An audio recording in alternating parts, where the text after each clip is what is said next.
Hello there, gamers. How's everybody doing this fine Wednesday afternoon? Just barely afternoon. I didn't check the temperature either. I'm a fraud. Hello, Zenith. How are you doing on this fine day? Hello, fellow gamer. 62. Ooh, that's pretty nice. 62 degrees. I got my window open. Things are feeling pretty good around here. F2C 62. Let's see what that is in Celsius. That is 16 whole degrees in Celsius. We are in the double digits of Celsius. That is a rare sight ever since we've begun doing the F2C command. But yeah, we are finally doing a Wednesday stream. Excuse me. Finally doing a Wednesday stream again. This is a pretty rare sight indeed. 15 to 17 Celsius is my perfect temperature. Yeah, it's pretty nice. I would say I think I skew a little bit higher. I skew like what's the oh, and it's the Mr. Diddles. Hey, how you doing, Diddles? How you doing? How you doing? Please go check out the Mr. Diddles. Last playing Red Dead Redemption 2. Wow. It's pretty cool.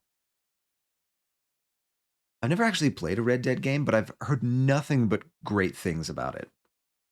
It's true, Atomica's sweetheart, right here. America's sweetheart. Excuse me. Freudian slip there on my part. Little bit of a mistake. Don't read too much into that. But yeah, my perfect temperature is it's like around about I want to say like 70 to 75 Celsius. Excuse me, not Celsius. Fahrenheit. So what is that? F2C. Let's call that 70. Right, and then F2C 75. All right, so my ideal is like between 21 and 23 degrees Celsius. That's where I'm most comfortable, personally. But that's pretty warm. It is pretty warm, but I kind of like it.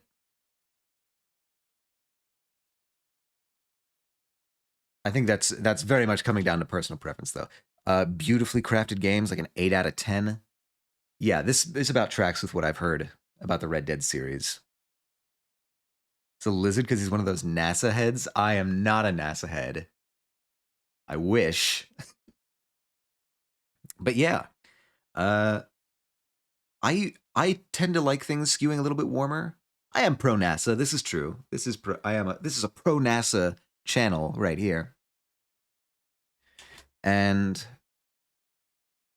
I wish that I had a better intuition for what the Celsius degrees were, but I do not yet.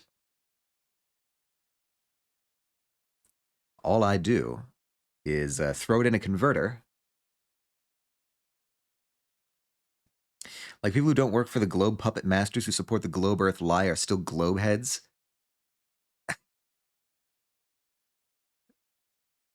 Right. Okay, yes, no, I understand. I understand the taxonomy that you're setting up here. I got you. I'm following you. This isn't the Putt Party collab? Au contraire. Pulls up Discord. Yeah, no Putt Party today. Also, I think I might be a little collabed out for right now, at least in any official capacity. Because by God, I was 2 days in a row doing collaborations. That's who could have caused that? Who? I mean, it's not like anybody would have super glued their car to the board or anything. That's definitely not something that would happen live on stream in front of who knows how many people. Don't worry about it. APR moment.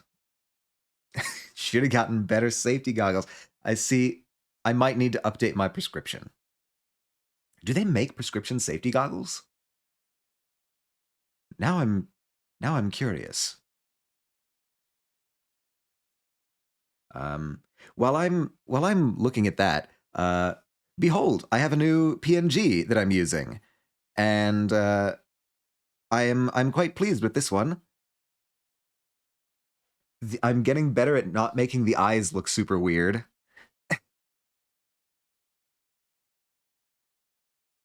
That that clip is going to be in the highlight reel of Atomic Best Moments.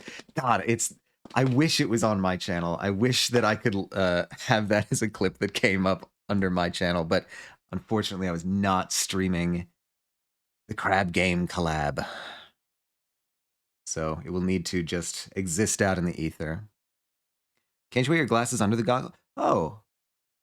I mean, I guess. It depends on the goggles and the glasses, I guess. 'Tis very fancy. Yeah. I'm very proud in particular of the contouring I was able to achieve on the vest. I really like how the vest came out. I'm getting better and better at faces. The eyes are still a little bit tricky for me, but much improvement has occurred in that area. So if you ever want to make a reel, you could ask for it. Yeah, I mean, like I have the clips saved to a document on my computer, so like hopefully I will be able to refer back to those for quite some time.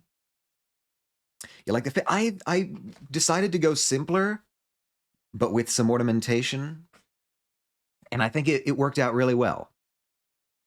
I think it's pretty drippy. I like how it looks. I'm happy with this outfit. I think this is going to be the outfit that I am settling on for some time now. The like sort of subtle Art Deco 3-piece. I like it. I like how it's settled. Art ain't easy. Art ain't easy. And I'm like I'm still a beginner, so in time I will improve. Yes. I should preface that like I had never first of all, I'd never played Crab Game prior to the collab. And second, I haven't even finished watching Squid Game, so I don't even have context for any of what the games are supposed to be. I don't know which of those games were in the show and which ones weren't. So I'm just going off of the assumption that that Bomb Tag is in the show at some point.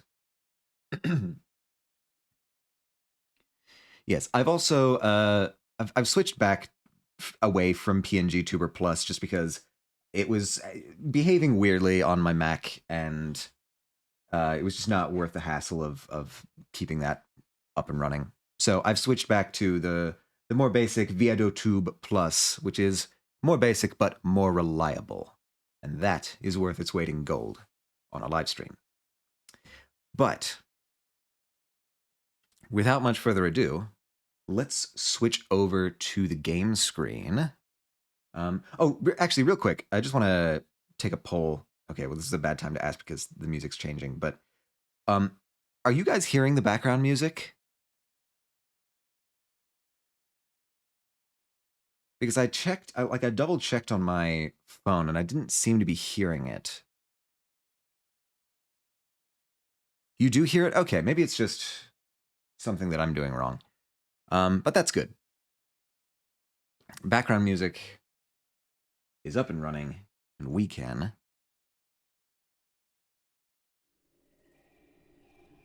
switch over here to I Was a Teenage Exocolonist. Now, you'll notice, as I did upon opening the main menu, that we have a new character here on the main menu. We have Tangent. Tangent is here on the main menu. I'm guessing this is like, I don't know, people like storylines that you've completed or romances that you've achieved at some point. That's what I'm guessing. But obviously, I'm new to this. So new, in fact, that I have been running into some pretty noobish obstacles. But fact remains, we are here. We're 17. End-ish of her story, romance or not. Okay, cool. Move, thank you. Every time I see this, I think it says hello, colony. Hello, colony. Good morning. Did you hear? Lasagna Palace has opened. Shoutouts to anybody who knows that reference. I don't know why you would. I don't know why you would subject yourself to that, but shoutouts if you do. Alright, so let's do a quick loot check and dialogue scan here. At the beginning of every month, there is the potential for new loot. There is the potential for new dialogue options. And the only way to know is to just search for them. Like, look, we just got a yellow flower. No new dialogue options here. The dialogue options are represented as a purplish speech bubble above the character's head. So after checking around, we can just kinda... Internet is so bad right now, I'm watching in 160p, good lord. Can we please, anybody, spare some pixels for Zenith? We're opening up a charity, a donation fund of pixels for Zenith. Alright, the only person with new dialogue here is Nomi Nomi. Nomi is camped out in the lounge, their holopad screen spread out before them like a drawing table. In another screen, there's a collection of photos of a manticore. Oh, please don't tell me there's a manticore on this planet. Nomi looks between the two screens, their brow furrowed in concentration, and they scribble directly onto the screen with a stylus. What are you doing, Nomi? I'll take any pixels, literally any pixels. I don't care, they don't even need to be square. Fuck it, any shape. Any shape will do. Just give pixels, please. Yeah, what is it? The internet situation seems to be really wacky right now. Because yesterday, I was on a collab with a bunch of other really awesome streamers, and turns out Steam was having all of its updates for like multiplayer servers on that day, and so we just kept getting dropped out all the time. It was so frustrating.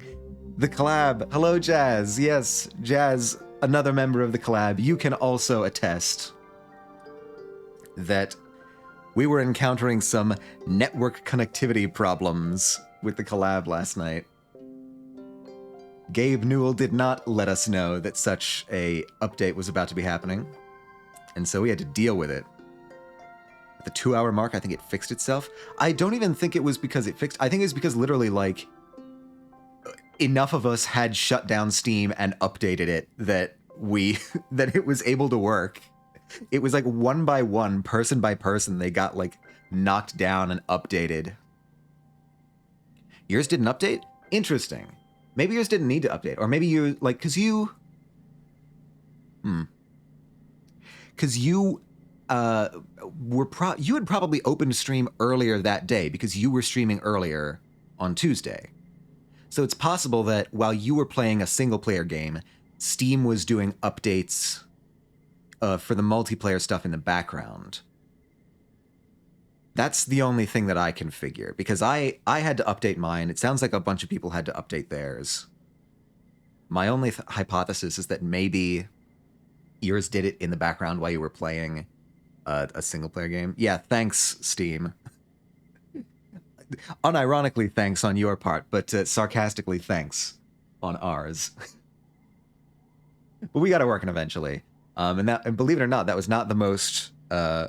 horrifying accident that befell the collaboration yesterday.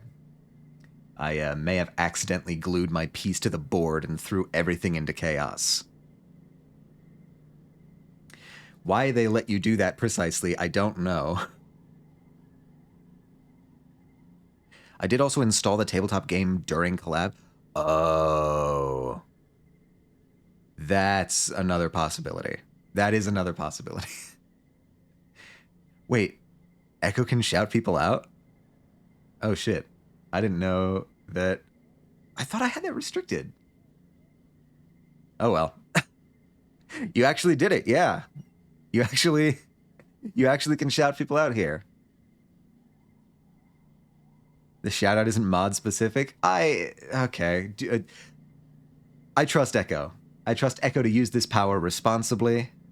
And if he ever abuses this power, I can easily change the permissions.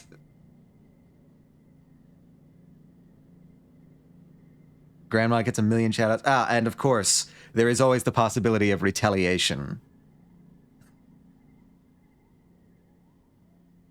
Till the end of stream? I can't see what happens to you after stream. I out of sight, out of mind. In the land of the blind, the one-eyed man is king. That doesn't feel like that applies. I'm just randomly grabbing for idioms now. But also, yes, hello, Jazz. How are you doing this fine morning? How are things going for you? This goes for everybody, actually. How is everybody doing? What are you having? What are you doing? You getting any lunch? You doing any jobs? Automod is still very sensitive. It's growing up. Please, we must give it time to acclimate. I don't even know where Automod comes from. Like, that's not a Twitch thing, right? That's a Stream Elements thing. Or maybe it's a Twitch thing? I don't actually know. I don't know who runs Automod. Just yappin'? Yappin' we love. We love a good yappin'. Vibin' walking the dog in the rain, again, just before you started. Man, you have terrible dog walking luck. Or maybe you just live in a really rainy area. That's also possible. I can discount neither possibility. Or maybe both. It could be both. You could live in a really rainy area and also have terrible luck. I think Automod is usually a Twitch filter you can change. Oh. So it's a Twitch thing. I can understand their prudishness then. The UK is rainy? Ah, gotcha. You're on the Isles. That makes sense.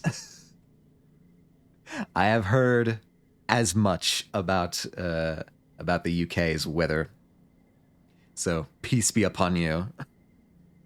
Cat is in the lap, she purr, then you are living the life. You're living the dream. Diddles. Wet hell? I've never visited personally. I understand that the weather is... It's not super dissimilar from what we get here. It's like generally temperate weather. But I do hear that you get more rain over there, which is unfortunate. At least my dog was happy he was spraying. The dog loves the rain. This much we know. They're living their best life. Anyway, what is Nomi up to? What are you doing? Well, Nomi replies thoughtfully, I wanted to write and illustrate a story about aliens, like in Turbo Girl Hyperjet Transform, except using the Xenos here on Vertumna, like manticores and faceless and stuff. But they can talk, and instead of attacking the colony, they help people instead. Yes. Nice weather today? Yes, we also have really nice weather today. I think we're finally in spring proper, knock on wood. I've said this before, and I've been fooled before. But yes, it's like... I don't know, I did the conversion before. It's like 60-ish degrees Fahrenheit here, which is really nice. It's sunny. It's clear out. I've got my window open for the first time in a... Oh god, I don't know when the last time I had my window open on stream was. But it's really, really looking like it's picking up. So we can only hope that this continues. Cool. That sounds cool. Thanks, Nomi chirps, scribbling happily at their drawing. I got the idea from the second Turbo Girl Hyperjet OVA. You know, the one where the Medusa demons show up and the aliens and the Turbo Girls have to band together to defeat their common enemy. Do I remember that part? I don't know if I've ever watched this show. Have I canonically watched Turbo Girl Hyperjet OVAs? Is this a piece of knowledge about me? Why does my biography mention nothing about Turbo Girl Hyperjet OVAs? This feels like crucial information. Hell yeah, you have? You know what? Fuck it. Even if it's not true, we'll go with it. I remember that part. Nomi looks up at you with a start. Oh, they exclaim. That reminds me. So, I'm trying to brush up on my xenoanatomy, and I'm totally fine with writing, but... They blow out a big breath, ruffling their bangs. I kinda haven't been here long enough to make sure it feels right, you know? To make it go pop. And I want to make sure I'm being, you know, sensitive about stuff I don't know a lot about. So I was wondering, could you help me with some of the world building? Yeah, I fuck with a world building project. I'll do a world building. I love world building. You spend an enjoyable afternoon helping Nomi with their story. When you're done, they give you a big hug and thank you profusely for your help. You feel really proud of what you've accomplished. All right. We've got an entire world-building project going on now. Let's see. I think we're cleared out in terms of in-the-field stuff. So let's think. What do we want to spec into? Man, my perception is nuts for somebody who has not spent any real effort specking into physical. We could try and boost up reasoning and biology, but frankly, our learning system, what do we call it? What's it called? Gear. Our brain trainer, that's what it is. Our brain trainer is boosting us to pretty much full spec on these anyway. Maybe I could go in for a biology once more to push that to the top. But otherwise, my creativity, empathy, and persuasion, I think maybe social specs are what we should be looking at now. This kind of makes in-story sense as well, because, like, you know, as you in childhood, you sort of start figuring out things that you're passionate about, and then once you start getting into your teenage years, that's when you really start building up your social skills. So this actually makes a fair amount of in-game lore sense. And that's how I'm going to justify it. Let's go to class. There's the third perk, but yes. Reasoning and biology, I could get those eventually. I feel like, I don't know. What would the third perk for these even be? What was the third perk for engineering? Equip an additional gear? Okay, that is pretty powerful. These max level perks sound like they're going to be formidable. All right, well, let's see. If I study life sciences, that would get me biology and reasoning, which are the exact two that I need more of. All right, you know what? Let's actually just max out these two stats. Let's fully max out the mental stats, and then we can move on to social. Today, in class, you're studying genetic enhancements. Nearly everyone in the class has one, chosen for them by their parents before they were born. Absolutely level 3 perks go hard on certain ones. Well, let's hope that I'm about to get those certain ones. Our Genetech is capable of making the most delicate adjustments to an embryo's genetic code, Instant says proudly. It doesn't take much to change not only our own destiny, but that of the human race itself. She smiles a little at Tang, who smiles back. Looking around the class, you see an incredible array of genetic modifications, animal features, enhanced sensory organs, and the like. And there's much more that you can't see. Instance gestures around the room. You may not even be aware of some of the genetic modifications of your friends. If you have an invisible modification, feel free to share it with the class. That feels like extremely private information to be just divulging in the middle of a classroom discussion. Most kids share their genetic enhancements, if they have them. Temperature doesn't bother me, Cal answers, when it's his turn. I'm never too hot or too cold. I'm always just right. That is extremely convenient and explains why you can get away wearing a sleeveless shirt at all times of the year. Someone jokes that Cal doesn't sweat. That explains why he smells like flowers and sunshine all the time. Tang keeps quiet and skips her turn to share. Yeah, see, I wouldn't be divulging like genetic modification, like private genetic modifications about myself in a public forum like this. Exactly, it's okay to have secrets. You're sitting close enough to Tang that it's easy to lean over and tell her she doesn't have to be ashamed. She rolls her eyes. I don't care who knows, she scoffs. I just don't want to make anyone jealous. I sleep half as much as a regular person. It's unbelievable how much of their lives people waste being unconscious. Sad, really. Alright, I have an opportunity to flirt here. What do you do with those extra hours?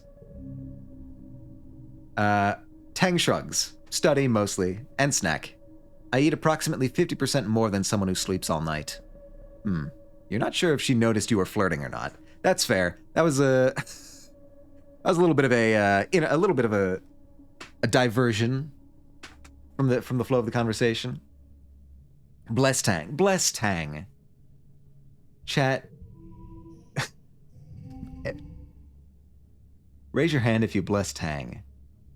Like we bless the rains down in Africa. Okay, I need to get 37 on this sucker. Could I... I could do that, I could do that, I could do that. Huh. I could do that. And what if I move all of these over and put you here, because you would get... Oh, wait, that's plus 2 cards with gems. All right, let's see if I can arrange these in a better way. We've got a 5, 6, 7. Yes, we can. We can go that. 5, 5, 6, 7, and then if we do that, 4, 5, 5, 6, 7. Okay, that actually doesn't change things much. Anyway, super goal 42. We got it. The new Survivor perk is bugged? Oh, God. Whoa, that wasn't even the best. 51! Whoa! Well, in any case... Jazz fix it. Jazz is canonically a developer for Dead by Daylight now. This is what we're learning. Okay, so I knew that there was a new killer coming out, but I didn't know that there was a new survivor.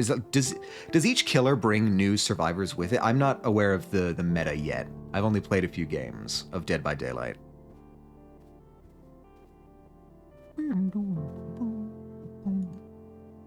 The music in this game is great. I love the music.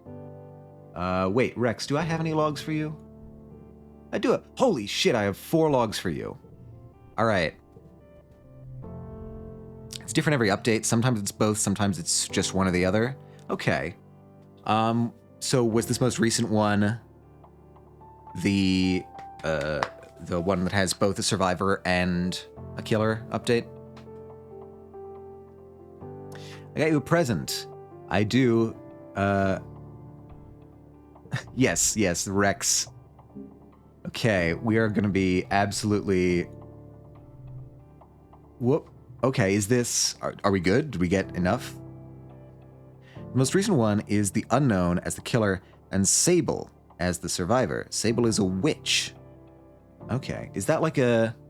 Is that from anything else, or is that a Dead by Daylight exclusive? Love this event. Oh, okay, I'm looking forward to this. You're looking for Rex by the construction site, but Rex finds you first. Tackle hug! The original DBD? Okay, cool. But, unfortunately, it seems the perk is not working correct.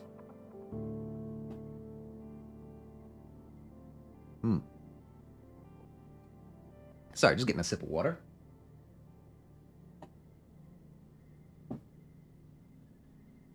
Every update brings bugs. Yeah, I mean, it's a pretty complicated game at this point. There's so much. I don't even... games like that, I never understand how developers are able to keep anything balanced ever.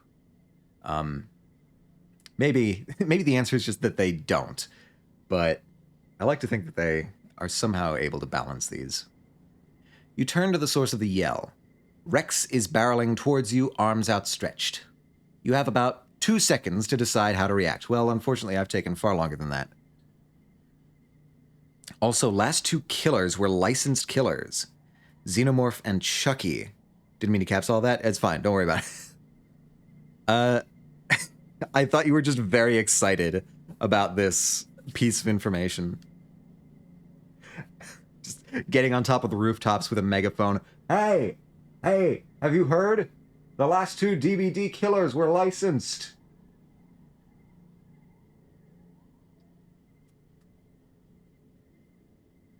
I don't know who would respond to that or what their response would be. I presume you'd get some DVD fans. Jazz is laughing at me. Timer out? I can't. I don't have that power. I lie. I do have that power. But the answer is still no. Okay, what are we... Friendly bear hug. Let's be nice. You stand your ground and throw your arms wide. Rex almost knocks you off your feet with the force of his hug, but his strong arms don't let you fall. He smells so good, like sweat and dust and sunshine. All right, don't let it go to your head, Jazz. Don't get mischief. Don't get ideas. I'm always happy to see you, Atomica, Rex says, squeezing you tightly. Shan Yurehi? Hello. I have to nap, but I wanted to stop by and say good luck with stream. Thank you. It's good to hear from you, Sean. Good luck with the nap. I hope you nap peacefully and restfully. And I hope that you wake up on the other side fully refreshed. Goofy Ghost VTuber sounded on my head after you said my name. I'm traumatized. Listen, Sean, I'm going to let you in on a secret. I almost said it by pure reflex. I almost said it, but I figured that was a pandas thing. I didn't want to presume how you felt about that, so I abstained, and I'm glad that I did, because it sounds like you might have had a 1,000-yard stare if I had actually gone through with that. Were you gonna say it in the Goofy voice? I think I probably would have, at least slightly. My version of Goofy voice, at least. It's funny, I don't mind. Okay, good. That's it's good to hear. But yeah, how are you doing, Sean? Aside from eepy enough to request a nap. Oh, cool. We get a card. You think you're starting to understand this strange Helio boy and his love of hugs. So, Rex asks, crossing his arms. Were you looking for me? What you need? Learned Rex more. I hate when they give me something that vague. Nope, not that one. Rex. We are the Rex. Birthday, early pollen, augment doggy ears. Had to cancel dentist appointment because of heavy rains, though. Going in next week. That's really unfortunate. I mean, in the sense that, like, I don't know. I know people don't really like going to the dentist, but pushing it off just kind of... It makes... for me, I would be stressing for longer if I had to push back the dentist appointment. So that sucks. I feel for you, man. Hopefully it will come quickly and go smoothly. But we get a card. Rex's Hug 2, +4 if stress over 50. That's pretty good, because our stress is over 50 about half of the time. According to my dentist, I have very high pain tolerance, because she says I should either be in pain all the time, or at least feel what she does more. Huh. I know... Well, I don't know. I've heard that some people are, like, evolving out of wisdom teeth. So, like, it's not too much of a stretch of the imagination that people might also be evolving higher pain tolerance in the dental area generally. This is speculation on my part, granted, but I think, you know, we're evolving in all sorts of neat ways. It's pretty cool.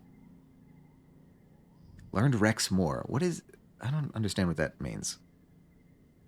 How people might evolve to not have pinkies in our feet. I think some people already don't, right?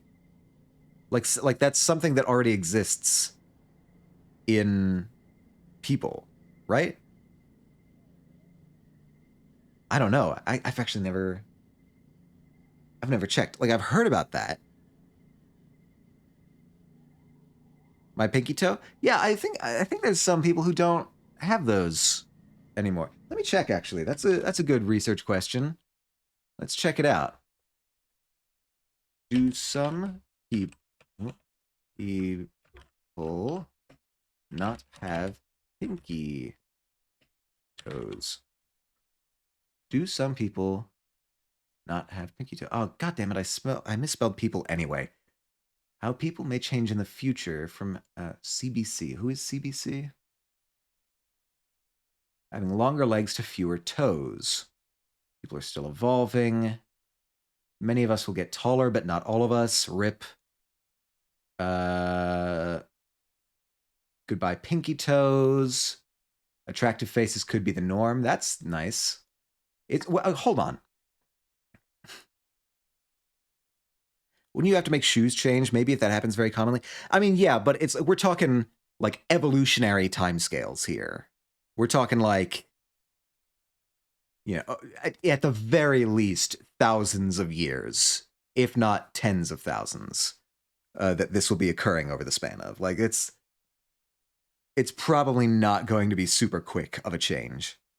And obviously, anybody who's already born, they won't change. Their features are pretty much set. Unless we develop gene tech, like in I Was a Teenage Exocolonist, which people are working on. It's still early stages. I don't trust this skeptical article. Yeah, I don't know who CBC is. I mean, we've got this article, but we've also got over here, my grandparents met at a nudist club. I got naked to learn more about their lifestyle. So, you know, take this with a grain of salt. Better health through technology. That's not evolution. It's get out of there. All right. Let's see if we can find a more reliable source on this. Popular science. Don't trust popular science. Quora. Never trust Quora. Absolutely never trust Quora. Quora's a cesspit of people who think they know what they're talking about. Pinky toe and its importance on our life. Is the little toe a vestigial structure? Man, I'm not getting any, like, I'm not getting any academic sources on this. Popular science, IFL science, how stuff works, Reddit, medicineplus.gov.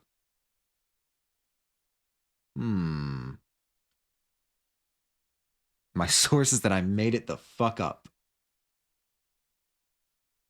Huh. I'm not sure. I mean, at the very least... Wait, this is Google. All right, hold on. Let's try something different. Let's try...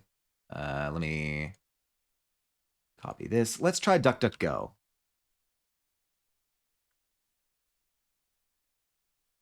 Let's see if DuckDuckGo has anything better for us. I assume the pinky thing is similar to how we don't really need a tailbone. But the thing is, I've heard that the pinky toe is actually kind of crucial for our balance. I don't know how that would shift depending on whether, like, how many toes you have, if the other toes would, like, become wider to compensate for that or something. I was under the impression that the pinky toe had a, like, not a, like, obviously life-threatening, but like a fairly vital physiological function. So in theory, we evolve out of having them. Don't know if it'll happen though. Yeah, we're looking around. My dentist told me that teeth are pretty symmetrical though. So say I lose one tooth on the left side, The right will most likely lose the same tooth. Wait, really? Huh. I have to get a root canal on the opposite teeth that broke, and I had to get a root canal on. Interesting.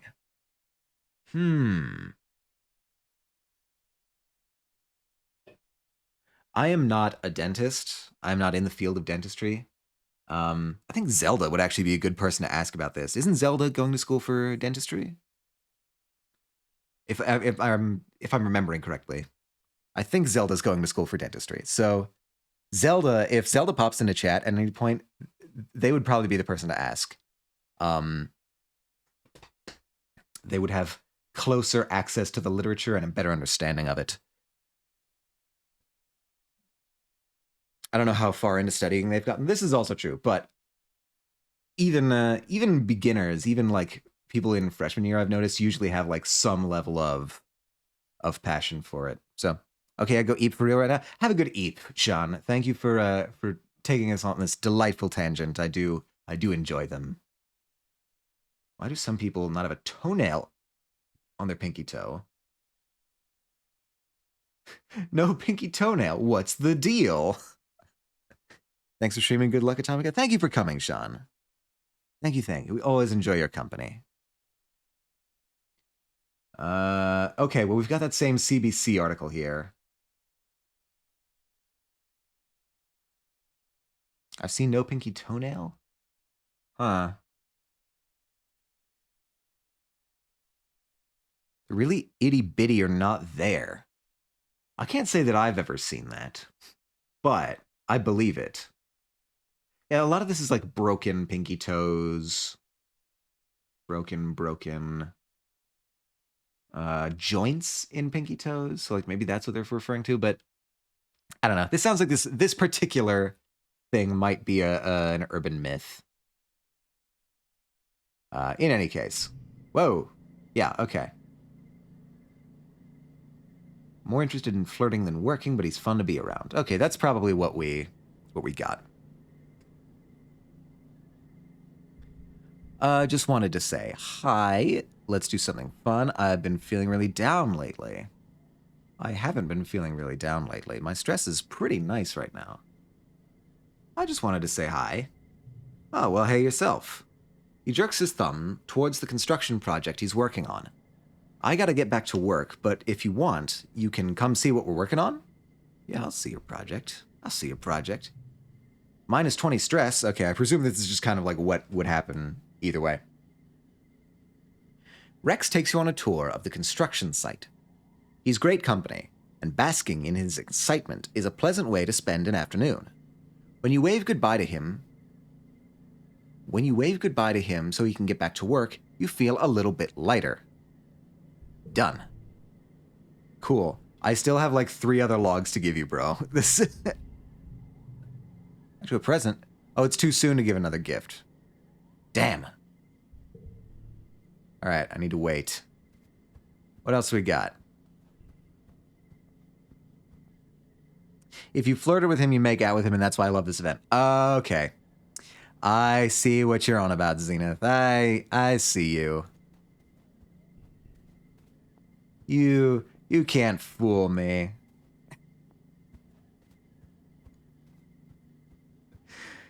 Look, the heart wants what the heart wants. We have no room to judge. I certainly have no room to judge. I'll go into no further detail. Stella, thank you for the first time chat. First time playing? It is my first time playing. And I am having a blast. Thank you for joining us. Where are we? We're age 17. We're speccing mostly into engineering and mental stats. I've seen you in so many chats of ExoVods. Oh, really? Fascinating. You two have met before. What a fortuitous day it is indeed. Nobody has any dialogue? Okay. That's fine. Let's go talk with Tangent. How many Exocolonist streams do you want? Jazz, their Twitter profile is like heavy exocolonist. I've seen it. They are a big exocolonist fan. The passion is overflowing here in the exocolonist community. I like looking for other folks who enjoy the game. Fantastic. Good on ya. If someone has streamed it, I've watched it. Dedication. This is pure dedication right here. I'm glad that you can be along for the ride here. Needs to be played more, honestly. It's a treat of a game. It's so nice. I have been thoroughly enjoying it. I have, currently, this is my first run. I'm doing the tangent run. I have something for you. Do I have something for her? Not really. It's also not really her birthday. Okay.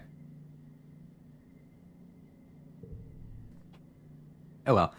Okay, we're looking to... This is like... It will punch your feelings into dust if you're caught unawares. Ah, okay. Stella, would you like to see the obituaries that I have accumulated thus far? First runs tend to hit harder than most. Oh, yes, I can confirm this. All right. Buckle in, kids. Buckle in. I got you, Stella. I got you. Don't worry. Don't worry. I understand. Okay, so Tammy, first one. Easy. From what I understand, very easy for Tammy to die early on. A lot of people get this. So that's not super surprising. The next person who died was Tonin, Security Chief Tonin. Then the next person who died, who was the next? Hal. Hal just kind of died in an attack. I honestly don't even remember how that happened. Then when the first Faceless attacked, we lost Calm and Utikit, which was lovely, fantastic. And then we also lost our mom. Flulu is dead. So that's, you know, of the people who we've met so far. We still need to meet 4 people. So yeah, this is... We've had some rough times in the early stages of this game. The only person you saved was Dad. This is true. We did finally get the cure for the Shimmer. You haven't met a certain someone yet? There's a lot of certain someones I haven't met. Well, okay, there's 3 certain someones I haven't met.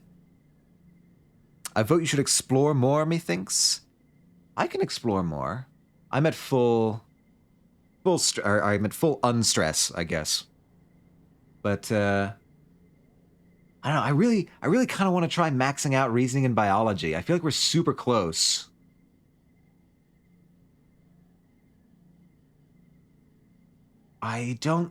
Okay, I'll do the expedition, next time. Have you come across a mysterious stranger at all? I have encountered the mysterious stranger.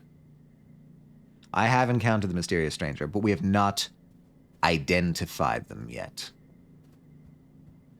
The Valley does bio. Oh, the Valley does do bio, doesn't it? All right, fine. You've convinced me. We'll do an expedition to the Valley.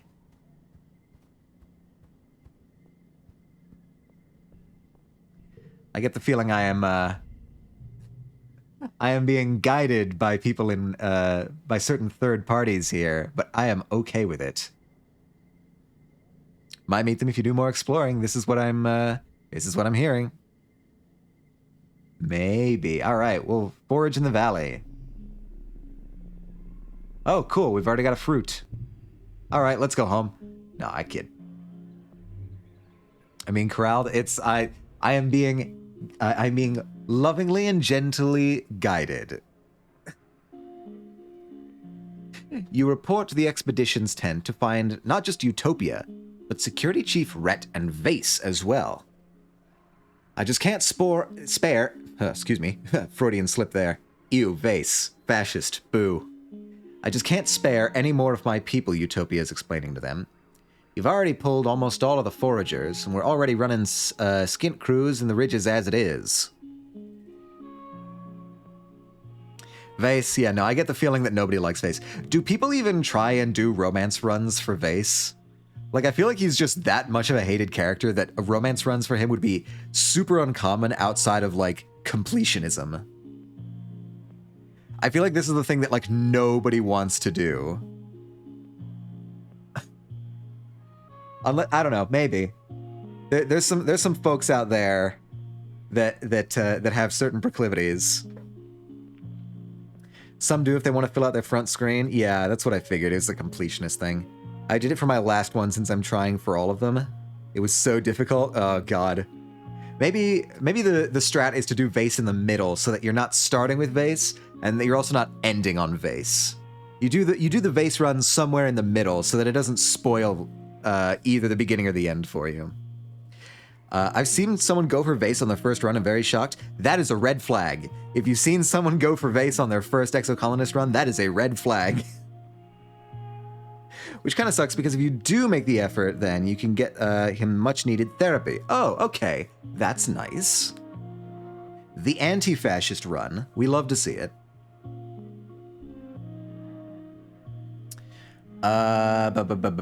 Utopia... Oh, no, wait.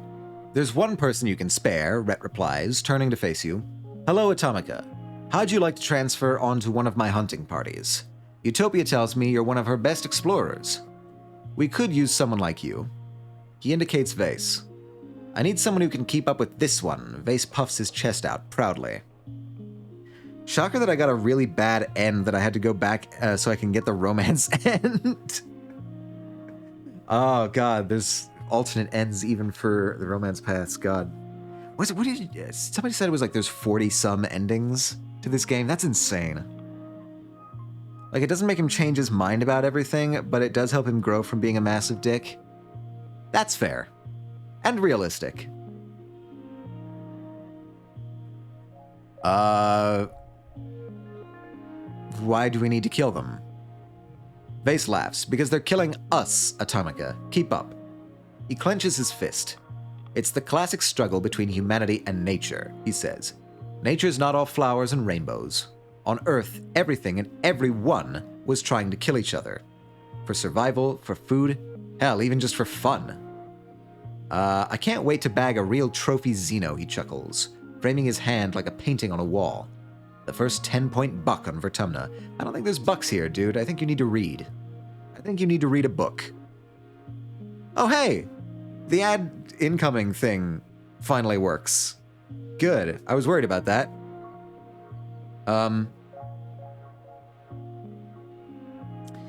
Yeah, apparently you can be in a hate-love relationship with him. I haven't figured out how to yet, though. Yeah, that feels like a really weird middle ground to straddle. Just from a story standpoint. Yeah, okay, cool. That is good to see that that's working. Side piece, that's no fun. I don't want to kill animals for fun. Rhett scowls at Vase. You won't be killing them for fun, you'll be killing them to defend the colony. Vase rolls his eyes. I don't think I want to hunt. I don't want to do this. I'm also, like, really not tough, so this feels like it feels like it's not really a job suited to me. I'm gonna say no. Even if it was trying to kill you, I knew you Strato kids were soft. I didn't know you were suicidal, too. Not everyone's cut out for life or death situations, Rhett says, then turns to you. You know, Atomica, it's not all killing, he continues. Sometimes it's about tracking and identifying dangerous creatures before they reach our walls. You wouldn't necessarily have to kill them. Agreeing to hunt is the only way to unlock a section of the map? Well, it seems I have locked myself out of that one. He holds up his hand. But you don't have to decide just yet. Oh, okay, maybe not. Talk to Utopia later if you change your mind. All right. What? Nope, I don't want that. No, thank you. Keep exploring. Let us wander around the Valley of Vertigo. Egg. Love it. Love an egg. And we got a little, what do you call these? Rickies. It's a Ricky! You can ask to join at the exploring building back home. Okay, cool, cool. Right, I think I saw that, maybe. Did I see that? Or something like that. You come across not just one Vricky, but a whole swarm of them. Mostly just baby ones, about the size of your head. No, that's still pretty large. They're all amassed around a massive tree, scurrying up and down the trunk. When you see the tree itself under the swarm, you noticed it's the same pale pink as the baby Vricky. Its tentacle-like roots meander in a fairly large distance before plunging into the ground. I want to plush these things so bad, but I couldn't have a real one because of the mushroom on their head. Yeah. Are you like a not a mushroom fan? Yeah, I heard that the Ricky plushes were a thing. At least a limited time thing. You know, some people in chat were trying to get a hold of one of these. Mold allergies? Ah, yeah. That's fair. Very fair.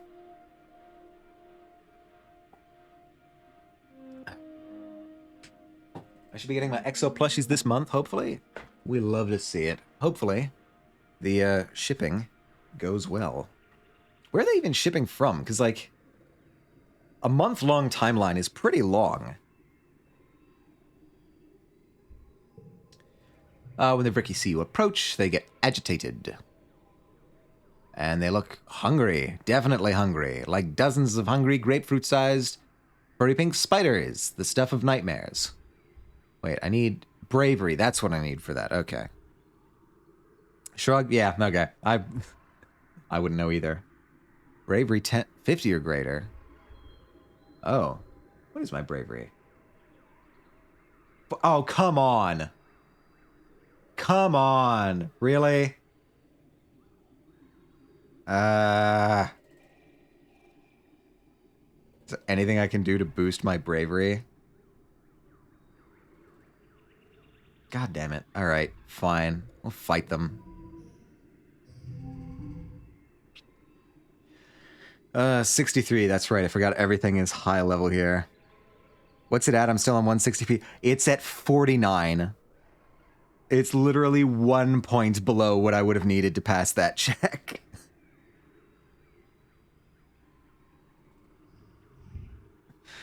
We make it through, don't worry. 8, 5, I don't know. 4. No, actually, because I'm going to have gems here. Let's get an extra boost there. We get 21. We'll save these for next round. And then, what we can do here...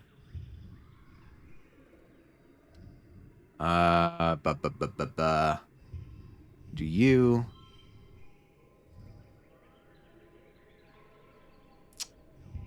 Do 3... Plus 2 cards with gems. Each gem on other cards. So this would get me a 5. That would get me... Okay, this would get me that.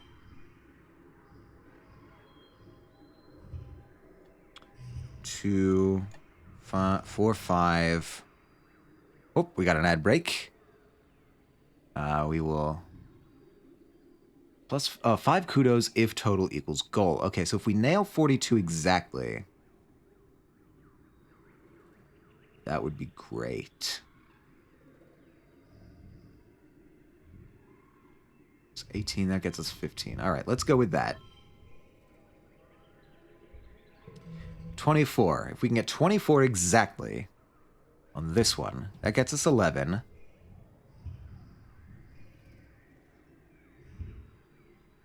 15. 18. What? Why did that...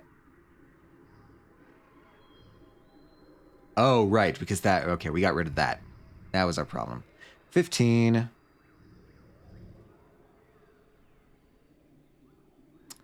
All right, these are gem things. We don't have any gems, so these would just be base cards here.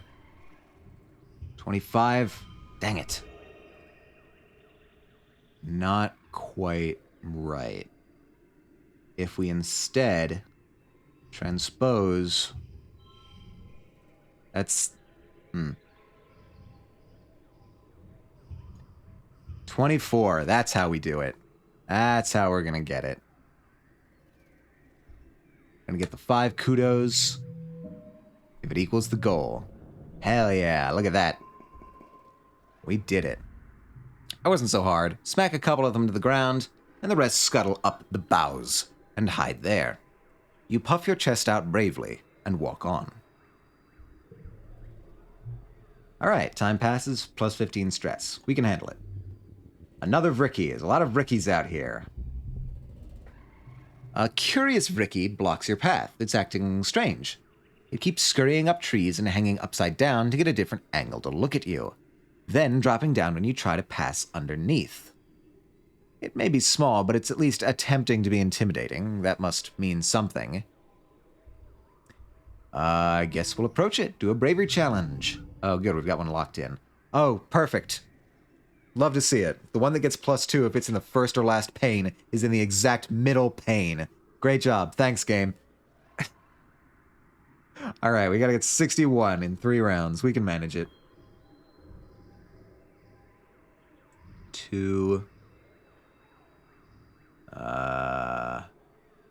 No way we're getting a straight with any of that there. So let's just not even factor that in.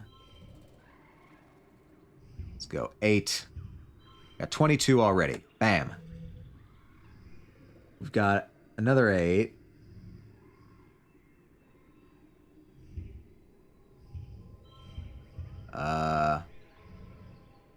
Flushes. That's a... No, that is a... Okay, cool. Oh, it's +2 the flush. Okay. That gets us 31. Actually, that would get us 32. Can't replace those. So yeah, that's probably optimal there. All right. Can we get 7? Do we think we can get 7? Guys, I don't know. Hold on. Let's think about this. How do we get 7 on this round? Can we pull it together with the cards that we have available here? Can we somehow manage to get 7 on this round?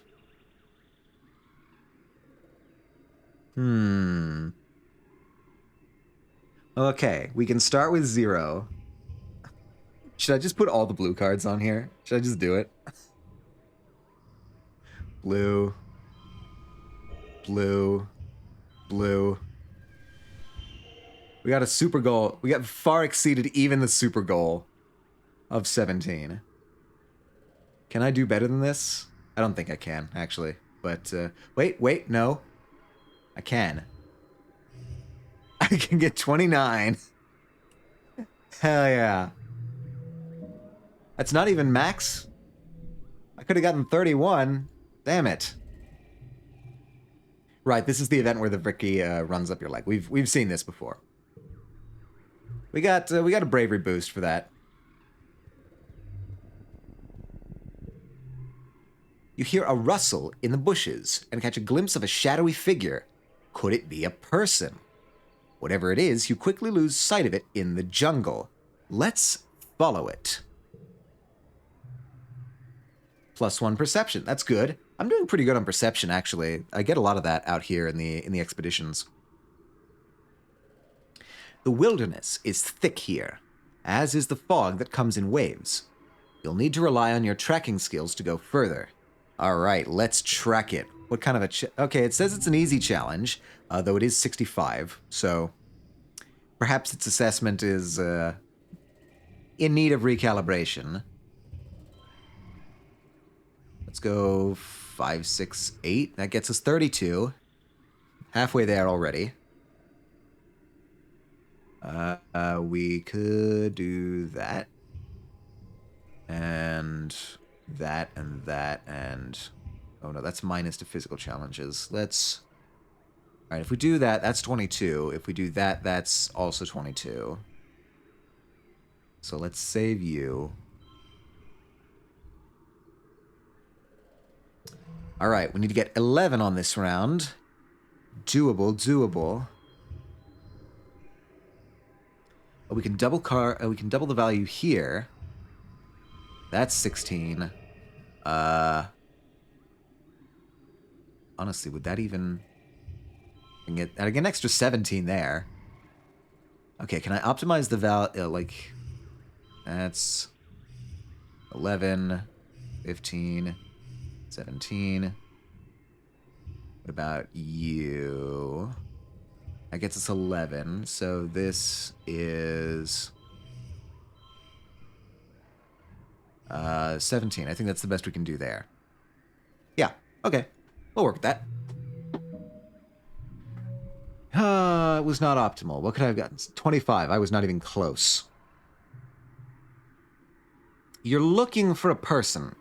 So it's a prize when you come face to face with a weird-looking creature. It kind of looks like a person, a bit. More like a tree, really. Some relative of the bush bub, maybe? But more tentacles and slime. Like a tree oozing with gooey sap. With 2 legs. Yuck. It makes a sort of baroo noise at you as you back away. Oh, that's it. Okay. You come across a veritable feast of berry bushes.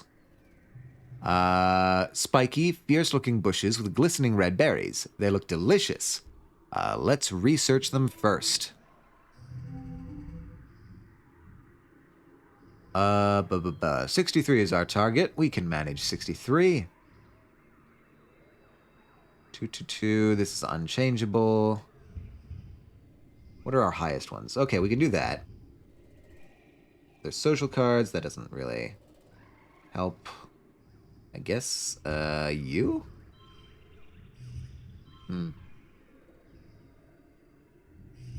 We do that, and then that. That still gives us 19. Okay. No change there, but that's fine. 44 as our target still. This is... We might be getting a little tight here. We'll pick up some bonuses for the flush here. And for the 2 of a kind. That gets us to 18. We're going to need to somehow cobble together 26 on this round. That's not going to be the worst, because we have a 9 already. And a 4, and another 4. Actually, let me get you in there. Oh, okay, we'll flip that. We got a 3, 4, 5. Okay, we hit that. Very good, very good. Would either of the 2s be able to contribute here? We can. All right. We got a straight and a flush. Not quite the same, but I don't think I've ever gotten a straight flush.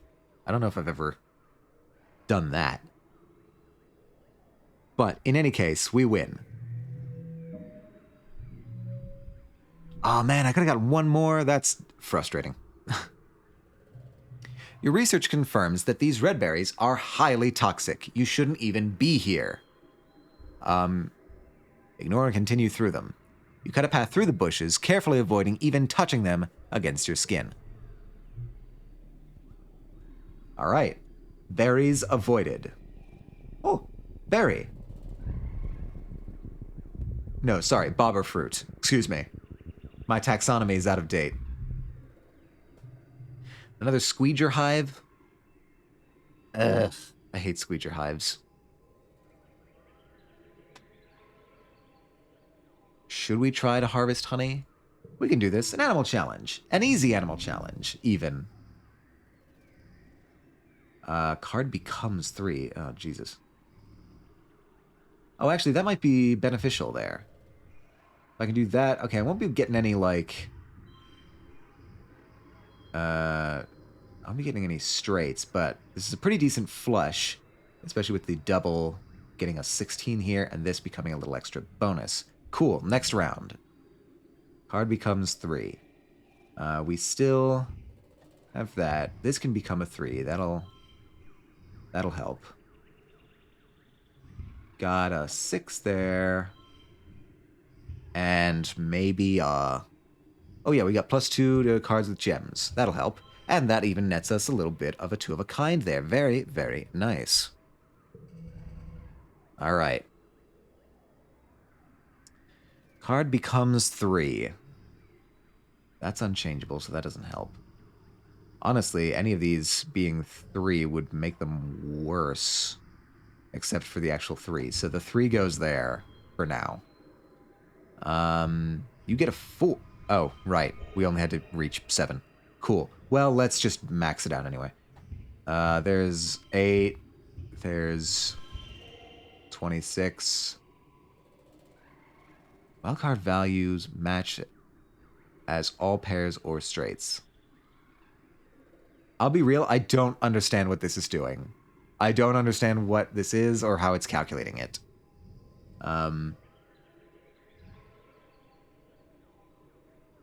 Matches all pairs or straights. Does that mean it's like it counts as in sequence? I don't know. Whatever. It's working. I don't need to understand it if it's working.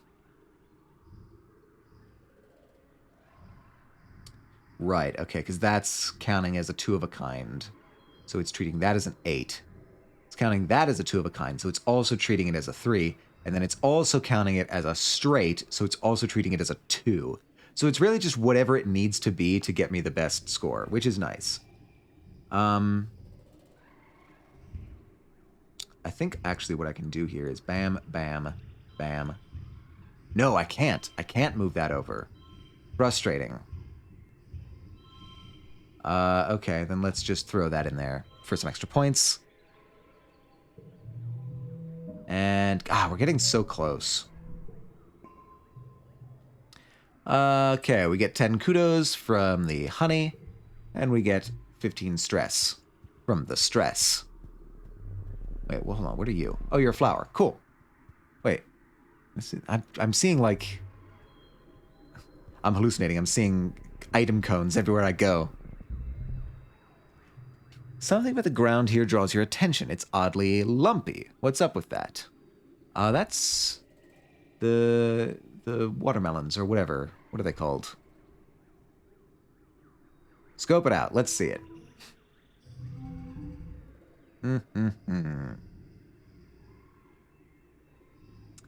Plus 1 for each gem on other cards. That's 2, 3, 5. Plus 2 from this card. Was that a... Huh? Have we aged up yet? Yes, we have, Zelda. Yes, we have. You are just in time. As soon as we finish this month, we'll be able to look around, and I can show you all of the new character models. Also, hello, Zelda. How are you doing? How are you doing? On this fine Wednesday morning for you still, I think? If my time is correct. What if I just do that? 2, 3, 4. All right. That gets us... that gets us more. Wow. Should I... I'm going to save these, actually, for real.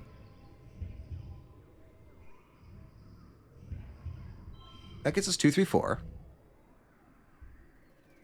Also, Zelda, a dentistry question came up earlier in chat, and we were wondering if you might be willing to contribute your opinion. Okay, so that's the highest. And I think it'll stay the highest.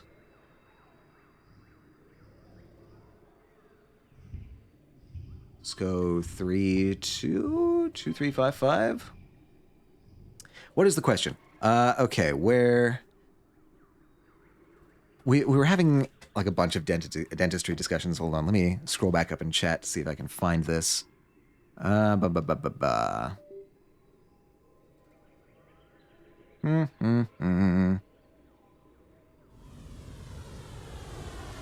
Ruby? Ruby? Rubicon? Could it be? Right, okay. I will just sort of reference that later. Hello, Ruby. Hello, hello. Welcome, welcome, Raiders. What were you playing? You were playing Black Flag. That's looking pretty good. How was it? How was it? Wait a minute. Why did I get a shout out? What? Echo. Echo, how did you do that? Wait, what? I saw that. You can't slip a trick past me. So close to finishing? Hell yeah, we love to see it. Why did you give me a shout out? All right, before I lose it in the chat scroll, the question was, Jazz had mentioned that she had heard that, wait, where are you? Where's the thing? Her dentist told her that teeth are pretty symmetrical, so say I lose one tooth on the left side, the right side will most likely lose the same tooth in time. Does this accord with what you have learned in your studies? Also got some coaching on Tekken earlier as well. Oh boy, oh boy. Are you also entering the Tekken meta, Ruby? Trying to beat Dima at her own game? That would be a hell of an upset. Maybe I should force a bunch of homies to play the Black Flag multiplayer. I remember playing some kind of Assassin's Creed multiplayer. I think it was still during the Renaissance era games. So I couldn't tell you exactly. Brotherhood, maybe? I think that's what it might have been called. I've not learned anything yet, technically. Any dental facts I know I've learned on my own because I'm not yet in the program. Understood, Zelda. I was just wondering if you had heard anything like that before. But either way, welcome, Zelda. Black Flag multiplayer is just manhunt, tag with blades. Okay, that's fair. I love a good tag. We're back on this screen now. It's quite fun. I've heard that Black Flag was just like generally kind of well regarded among the Assassin's Creed series. Which, like, that series has gone through some ups and downs. I'm not going to front. God, this makes me feel like such an old man. I remember when the first Assassin's Creed came out.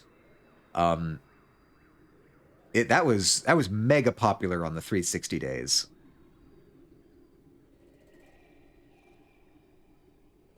It's trying to blend in as well.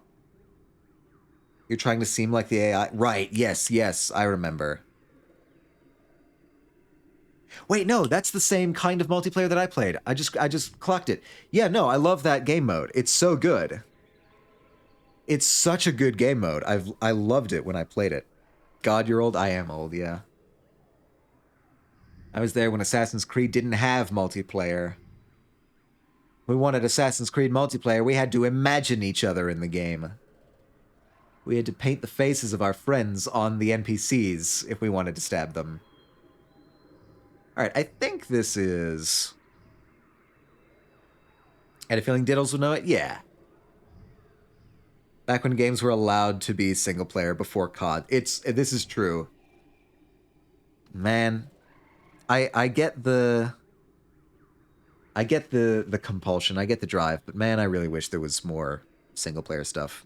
Especially in the AAA studios. Before the dark days. I'd enjoy a session of that with the pals? Yeah. Oh, he'd enjoy a session of that with the pals. Yes, I agree. Very good game mode. Have you smooched Tang at all yet? Yes, we have. Tang made the first move, if you can believe it. Tang made the first move, I think. That's how I remember it anyway. She asked us to talk. She took the initiative. It was pretty nice. Yippee, yeah. 2355.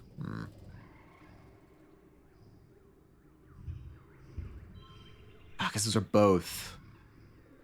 What I can do actually is I can replace you there and then you there, and then we get 2, 3, 4, and 11. Nice. All right, we gotta get 14. I think we'll be able to make it. 4, 3, 2, 1.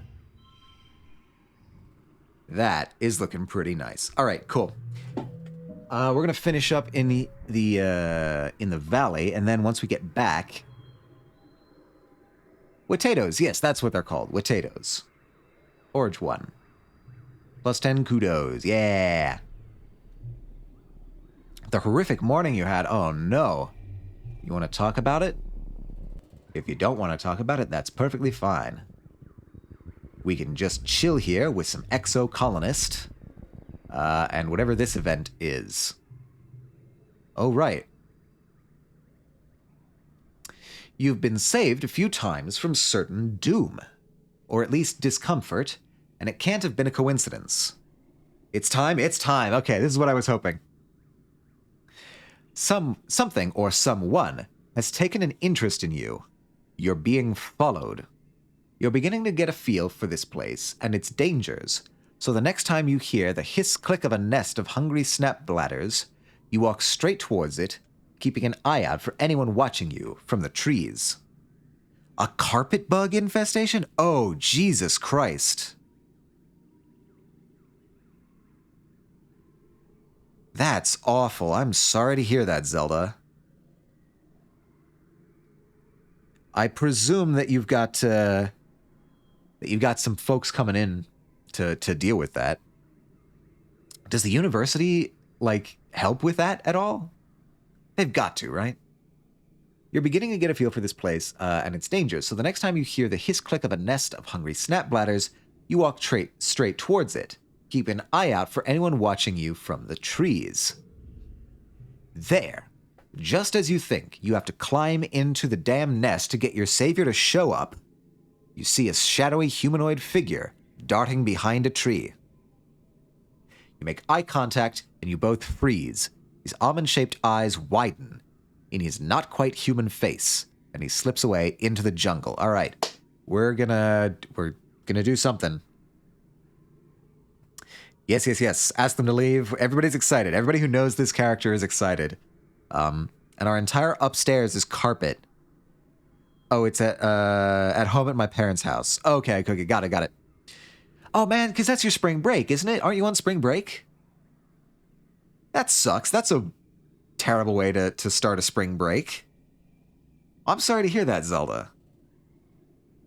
Track them, it's worth it. Yeah, you can tell because there's like an actual skill check here. I was talking about the bugs. Yes, ask the bugs to leave. I knew what you meant, Diddles. I knew what you meant.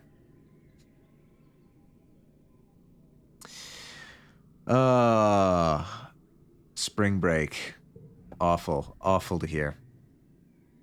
Rather than rush after him, you use your tracking skills to carefully follow his path and sneak up on him. You pounce like a manticore, and the two of you tumble to the ground.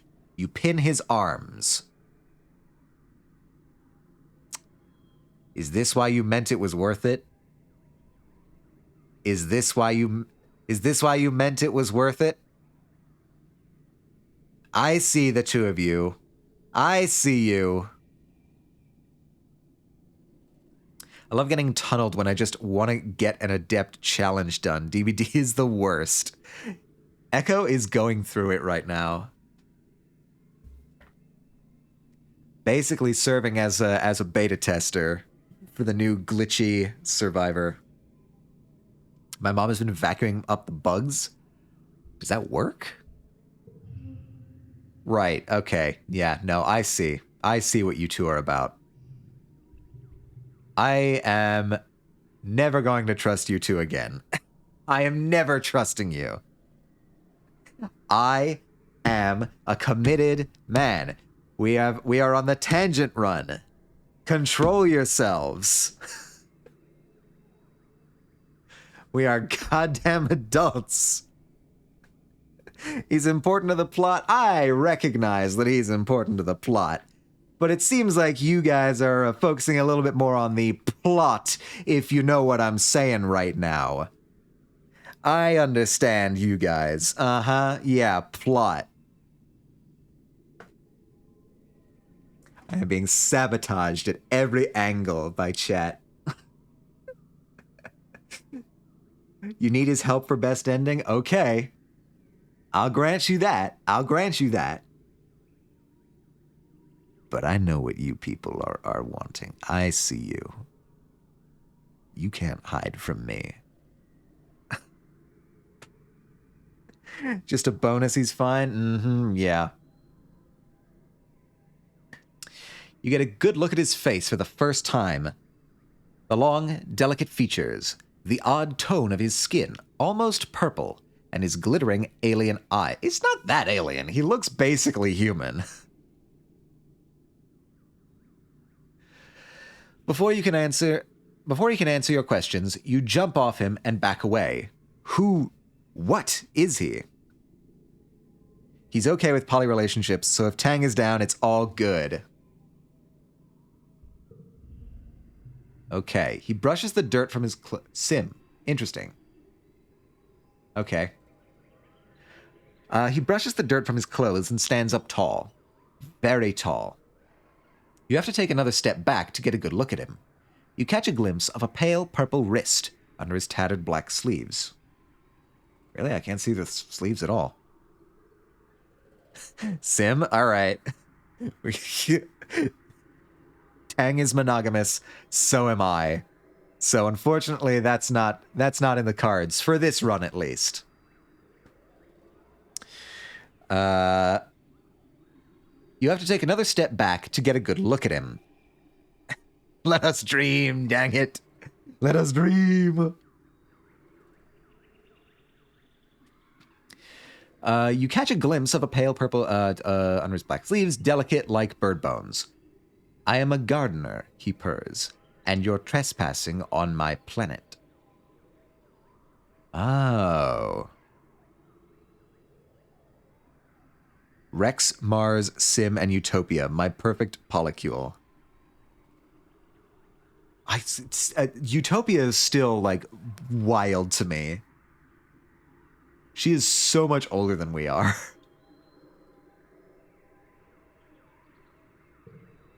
Now that you can see all of him, you confirm he's definitely not human. Besides the purple tint to his skin, he's also just constructed differently. Human, but not. And taken as a whole, these little discrepancies add up to something that is decidedly alien. But not that alien, which is like, they still look vaguely human. Humanoid, at least. He laughs, a light and infectious chuckle that sounds more animal than human. It goes on for a bit too long. You think he might be poking fun at you. Actually, you're the alien here, if you think about it. You do think about it. He's right. You can at least have Rex, Mars, and Sim polycule. People are making plans in chat. People are making plans. He jumps up onto a large rock and crouches, eyeing you thoughtfully. Let's make a deal, he says. He speaks with an odd inflection, putting the wrong stress on things, but the words themselves come easily enough to him. I'm not supposed to talk to you, he says. It's against the rules. But since you've caught me, I can grant you one wish. He smiles mischievously. Is this a joke?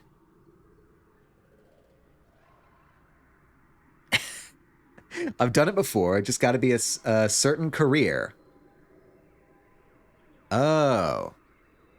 No, because I know that you can romance Utopia somehow.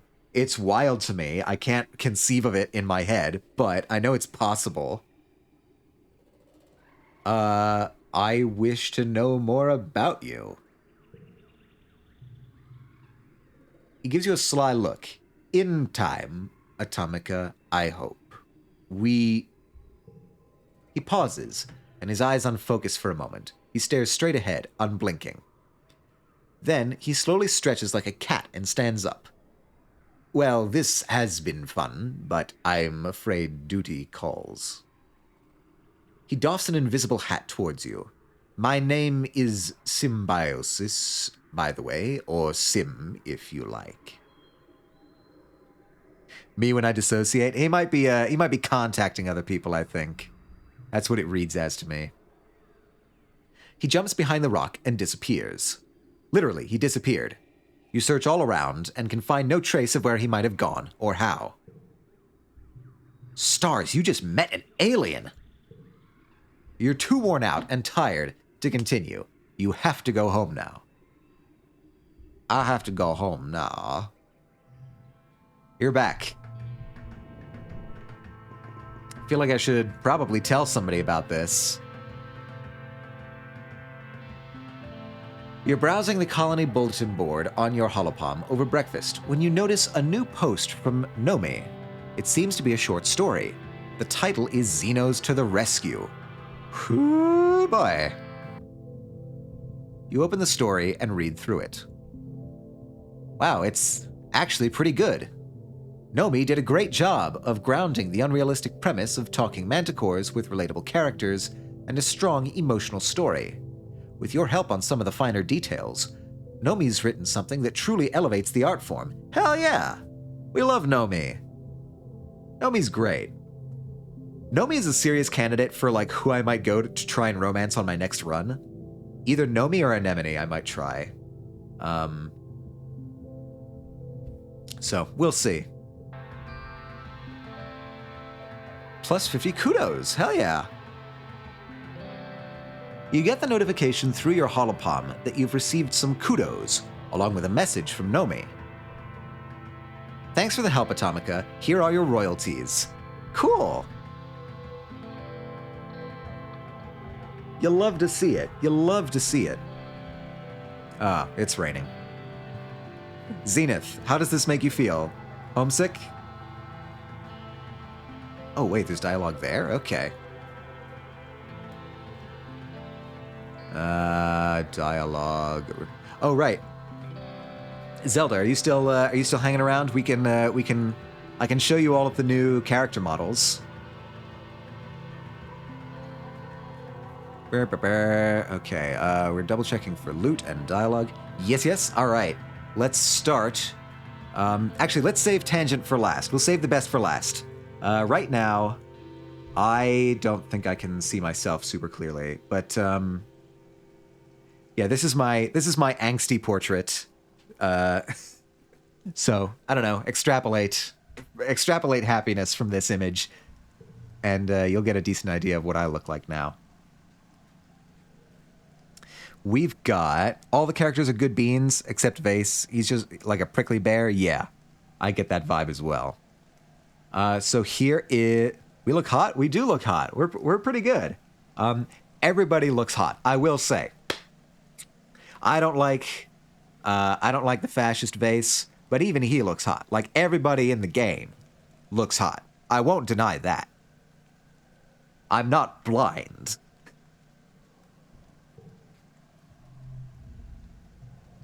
This is Rex, our friend Rex. Oh wait, I can give him a log. That's cool.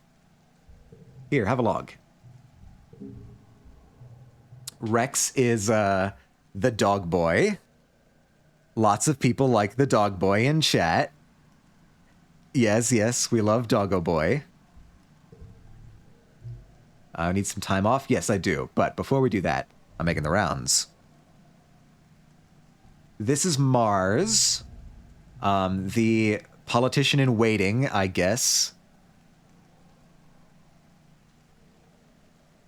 I did not care for Mars growing up. God, Mars is so fine, I can't. Mars is quite fine. This is true. Okay, so that's Mars. We've got... No, because Mars is usually up there. Over here, we've got Cal. This is Cal. Excuse me. This is Cal, the farm boy. Is really kind of living up to the farm boy chic image. I know there's some folks out there that love their farm boys. This one's for you. Done. That's our dad. Oh, hey, fruit. Muscles. And then up here we've got buff guy with good heart, approved, 2 thumbs up. Right here we've got Nomi. Oh, hey, wait, we've actually got options here. Hold on. Creativity 80 or greater. When did I get creativity 80 or greater?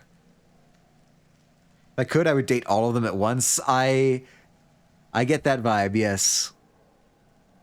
You love these people, I can tell. Okay, while we're here, you want to make something? You know I do, Nomi exclaims. I've got this great idea in my head for months. I want to build something huge, and I need your help. Friendship with Nomi and creativity. Nomi walks you through their plan to craft the biggest thing yet.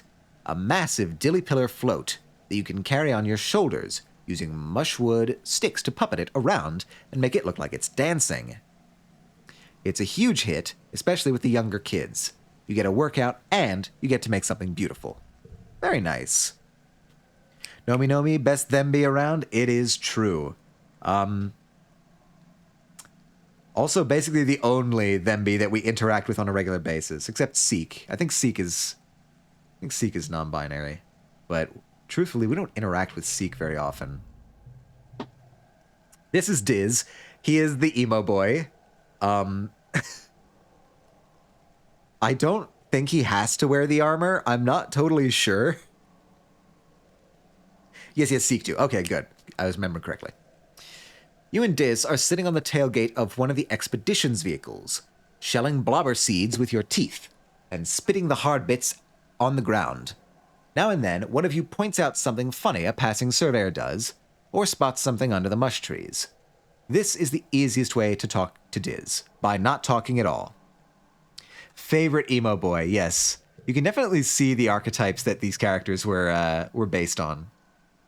Diz has always been like this. Being isolated from the other kids has made him thoughtful. Out of everyone, you think Diz might understand about Sim and be able to keep the secret. Do you tell him? Yes, I'll tell Diz. Diz would never rat me out. He's too much of a contrarian. You tell Diz that you saw something interesting when you were out on expedition. Diz perks up immediately, turning to look at you. Yeah? What? Diz looks like a dork in a cute way? Yeah. He grew up, he's a bit of a loner. He's always been a bit of a loner. This also may be our future brother-in-law, so keep that in mind. Yeah, he asks. What? I met an alien, Diz. He's a dork and we love him for it. Exactly. His jaw drops, and his face goes an interesting color. You're worried, for a moment, that he's going to be upset with you for teasing him, but...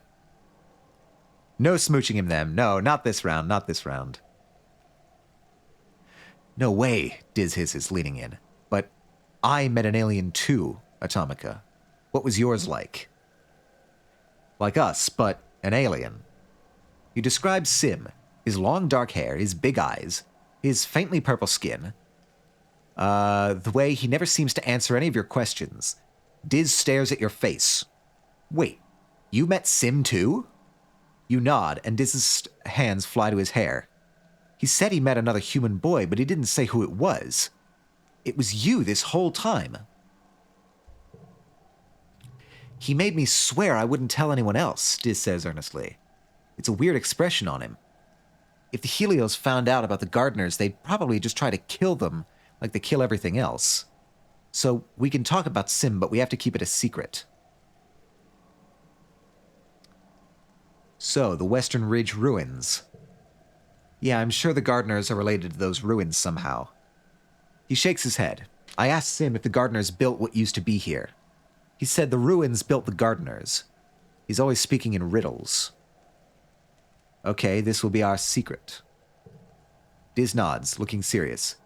Good, he says sharply, then repeats it. Good. You go back to shelling bobber seeds in silence, watching the colony go about its business.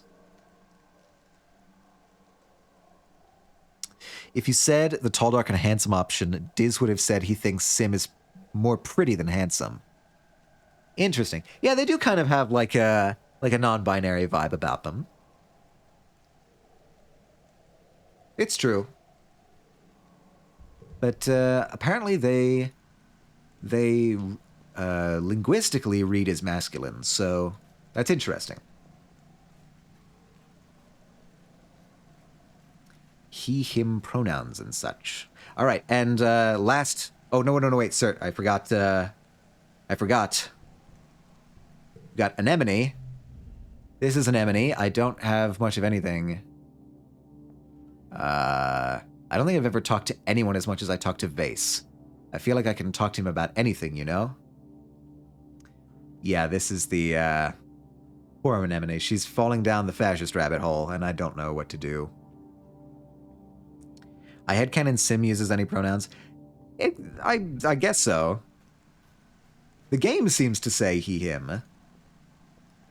Oh, okay. I guess for completion's sake, I will look at the fascist, but yeah, we're not engaging with the fascist at all. Here's the fascist. This is Vase. And last but certainly not least, we have our beloved Tangent. This is the new Tangent. Well, I mean, I guess this is the same old Tangent, but this is what Tangent looks like now. This is the new best girl, yes. We love Tangent. Vaccinations, right, okay, I think we've been through all of this. But yeah, so that's everyone. This is our girlfriend. And now we need to rest because we stressed ourselves out last month. So let's see what we got. Relax in the lounge.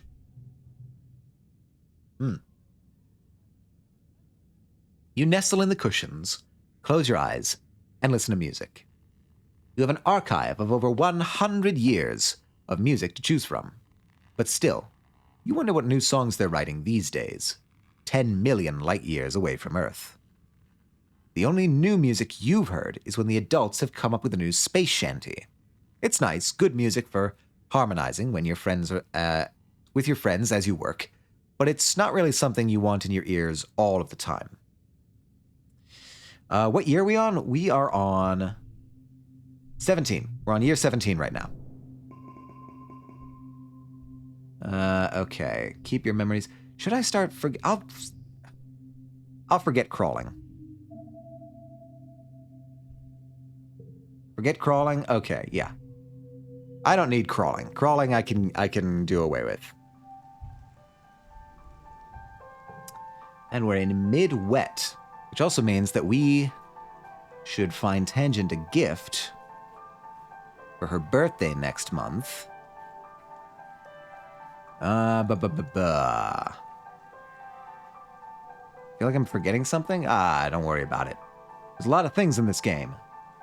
I'm sure it'll all turn out just fine. Let's see. Do we have any loot around anywhere? I haven't seen a medicinal root in forever. Where do I get medicinal roots these days? Sure, it'll be just fine. Like, this game doesn't have bad endings, right? Wink, wink. I like how the seasons don't go by, like, winter or spring, but wet, dry, or dust. Yeah, because it's, like, it's specific to the planet in question. This is really good sci-fi world building, actually, is that, like, they wouldn't have the same words for the seasons, because they're not the same seasons. And yeah, it makes sense that, like, the local population would come up with their own names for it. It's really nice. Nuke the site from orbit. It's the only way to be sure. We have run out of explosives, unfortunately. They were all used in the last attack. Okay, I don't think anybody has any dialogue this season. That's unfortunate. And I don't see any loot. I love the world building so much. It's really, really well thought out. You can tell these writers were big fans of sci-fi. You guys didn't bring a nuke? What am I paying my taxes for if not to make nukes? The taxes are going to the walls, I'm betting. And the soldiers. The soldiers are being upkept with taxes. You have anything to say? No. No, you do not. The devs tried to use a planet simulation thingy to plan out the world, Having two suns meant the planet wouldn't actually exist no matter what they tried. So they just said, sci-fi anyways. Yeah, like, okay, I'm a hobbyist sci-fi writer myself, and there's limits to accuracy. Year 17, yes, it is year 17 currently. So like, anytime you're doing a space opera, it's basically a game of like, okay, how much of relativity are you willing to violate to do this? Okay, so you're good. I'm good. I'm so good. It's great. Yeah, so like, depending on how much relativity you're willing to violate, it kind of that will constrain what options you have for sci-fi or like space operas and stuff like that. But doing the actual like astrodynamic simulations is pretty nice. I haven't gone that deep into what would you actually, Zenith, do you know like what program specifically they used? Is it like Universe Sandbox or something like that? Because I'd be curious, like, what program they actually used to calculate their stuff. For reference, I have a background in astrophysics, so I like to know these things. I just saw them mention it in an interview. Okay, my bet would be I doubt they would do like MESA codes or anything. Like they wouldn't go like full on academic stellar simulation software. They wouldn't do like N-body simulation. It's got to be like Universe Sandbox or something. Me on my way back to the NASA solar simulation to look at the funny meteor again. We love our meteor spying. Okay, I'm like super close on reasoning and biology. I think I'm just try and do that. I'm gonna study some life sciences.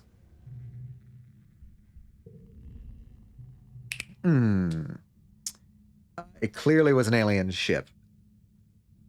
Oh yes, right. Komuamua. I get what you're talking about now. Komuamua was fun. That was I think that's what it was called, right? Am I remembering the name correctly? Was it Komuamua? Let me see. What is this called? Kamua. Nope. Kamua.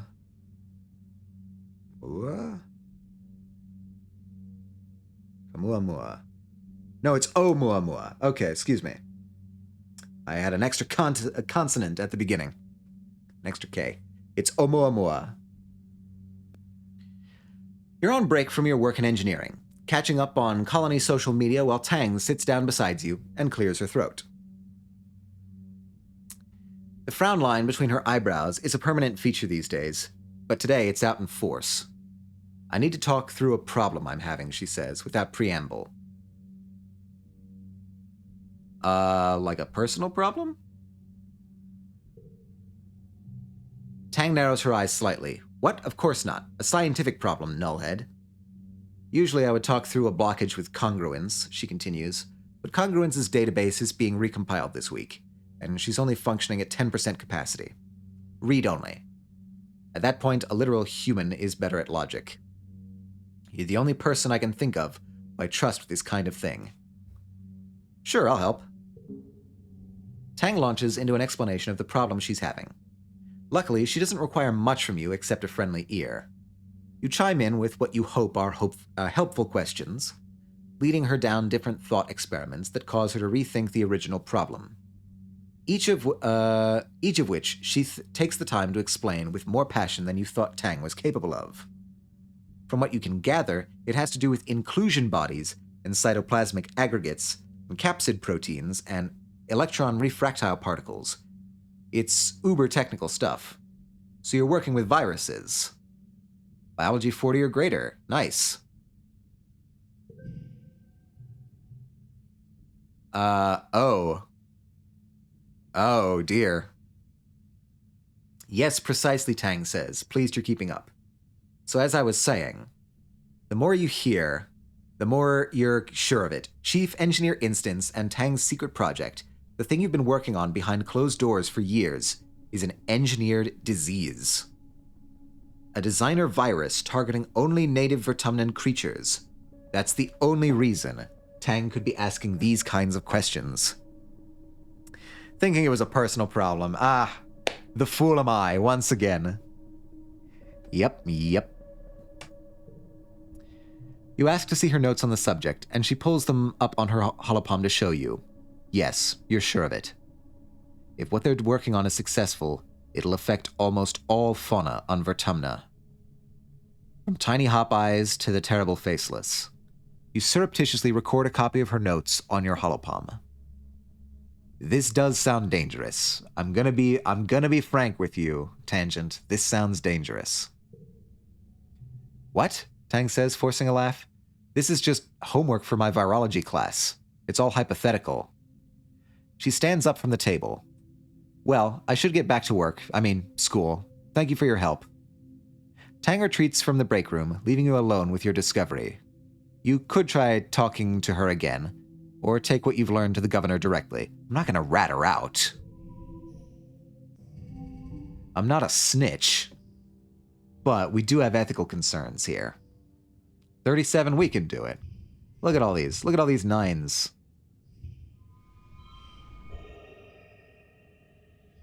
That becomes wild. That can...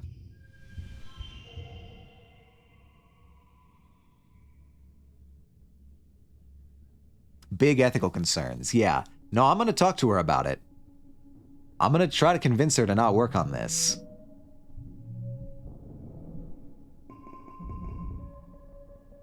Why is she engineering a plague, though? She claims it's because of her virology homework. But we shall see. That may just be a feint. All right, first of all, let's just clear the area and make sure that we've got a huge portion of the planet's life. What do you think happens? I think the ecosphere collapses is what happens. I'm not trying to deny that it's extremely dangerous. I think that the gardeners are going to be extremely unhappy with us. Oh, we got an ad incoming. Do your due diligence if you wish. Whoops. Alright, no dialogue for you. No loot here.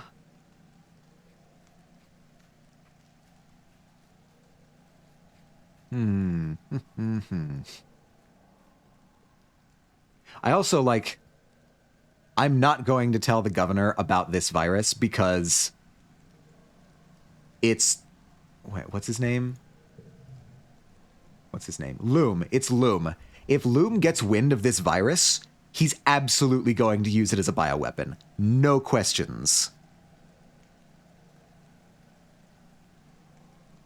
I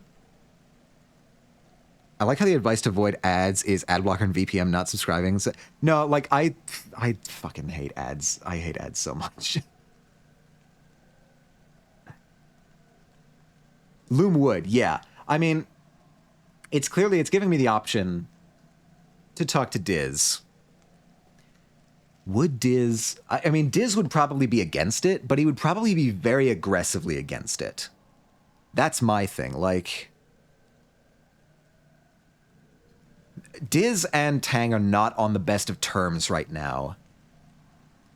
But we and Tang are. I want to try talking to Tang about this myself before I do anything else. I want to try and talk her out of this.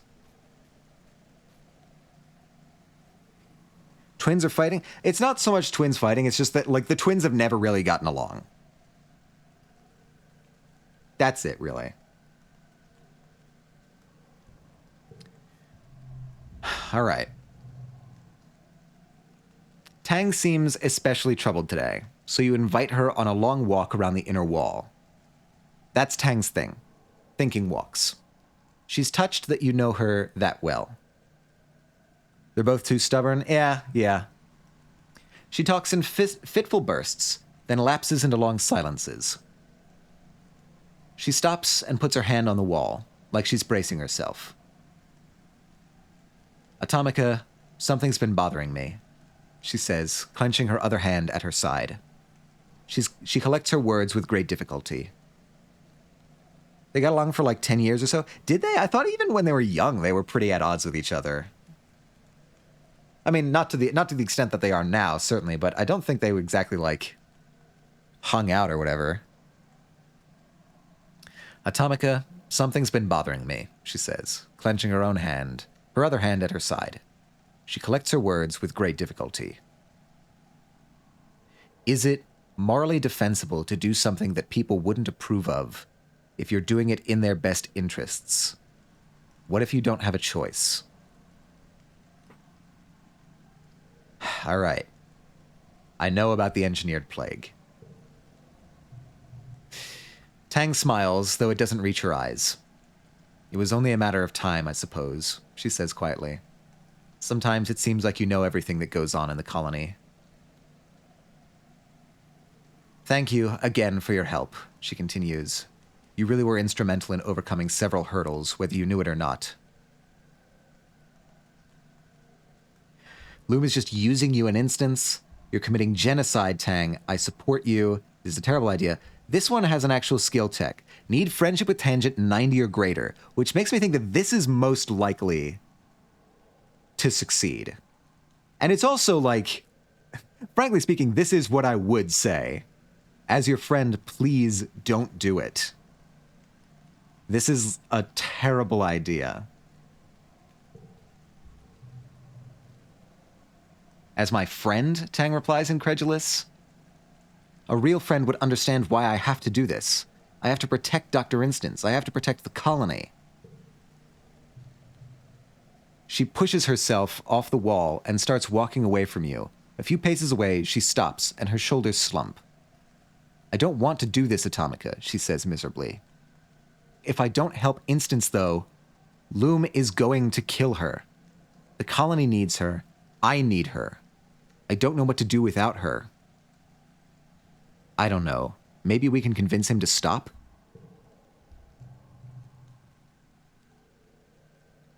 Tang scrubs her hands against her eyes and turns to you.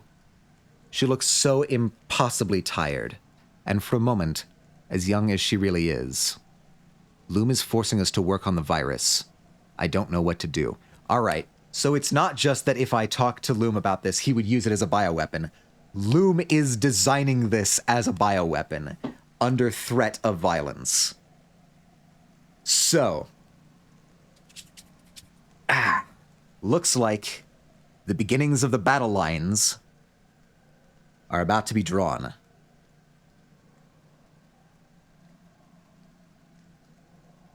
Tang doesn't want to do it. I don't want her to do it. She shouldn't do it. It's a terrible idea. The Gardeners would probably be on our side. Rex Nomi would probably be on our side. Vase and Anemone would not. Vase and Anemone are going to fight us about this. Our dad, Cal, would probably be on our side. The only two people I am not totally certain about is Mars and Diz. I'm leaning Diz more towards being on our side because he has expressed sentiments before that, like, he really likes going out in nature and, like, not wanting people to know about special spots out there because they would spoil them.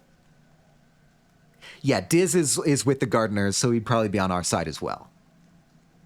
So that, for me, leaves the only question mark as Mars. Mars, I think, would be... If we confront Loom about this, we have proof. Proof? What do you mean? Proof of... Oh, that's right, because we did take the notes. And Tang herself as a witness. This is true.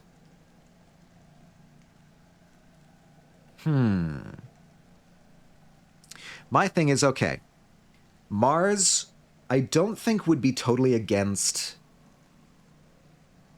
I don't know how she would feel about the bioweapon itself, but I do know that Mars does not like the Helios being in charge. She has expressed great displeasure with, like, Loom, with the way that things are being run, maybe this is just her political ambitions. Oh, okay. Sorry, that's on my end. Sorry, the auto mod is a bit sensitive. I will allow that. Blackmail material. If the colony finds out about him trying shit, they'll toss his butt out for the manticores to eat. See, this is my thing. I'm not sure the entire colony would. All of the people that we like, certainly, but Anemone, Vase, I'm not even. I think Seek would probably side with us. She hates that guy. Everybody hates Loom. Loom is the worst. But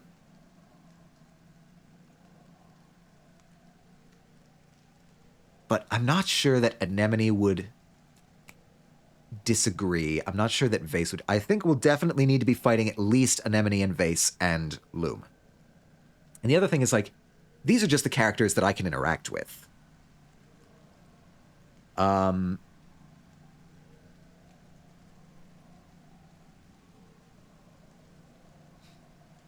find a way to convince him.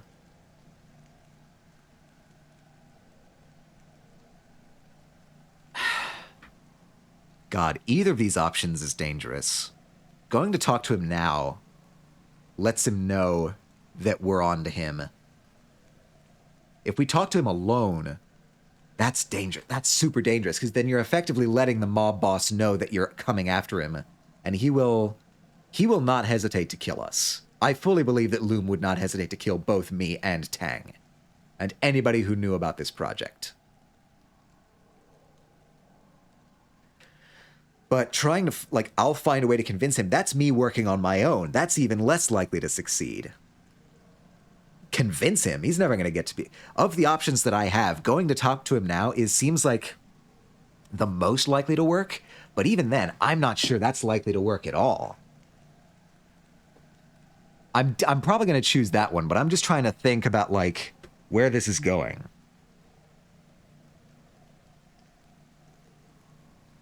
Two people missing all of a sudden, that's suspicious. I mean, accidents happen. We're on an alien planet. You could disguise that really easily. My persuasion is middling, so convincing him is probably not the way to go. Reasoning, engineering, biology, perception, creativity. These are my strong suits. And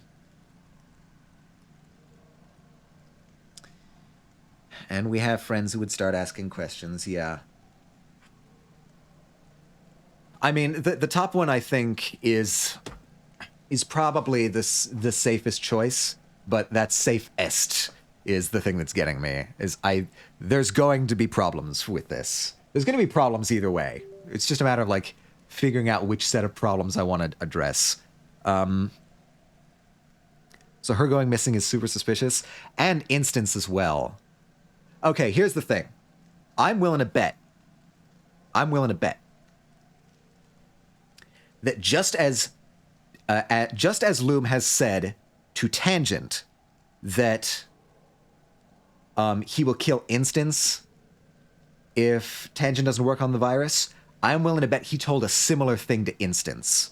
I'm willing to bet he told Instance that if she ever refuses or steps out of line, he will kill Tangent. I'm willing to bet he's made that threat. And not told either one that he's made the threat to the other. That seems like the kind of thing that he might try. And if that's the case, like, if something happens to Tangent, Instance no longer has that leverage against her. Diz is also another thing. Yeah, no, like, this is... We should go talk to him now. I'm gonna select that. Tangent goes with you to confront Governor Loom. She looks scared. Loom is alone in the bridge. This is your chance to try to convince him to change course on his genocidal virus. I thought I selected the not convince option. Did I click the wrong button? Did I fuck up? Wait, hold on.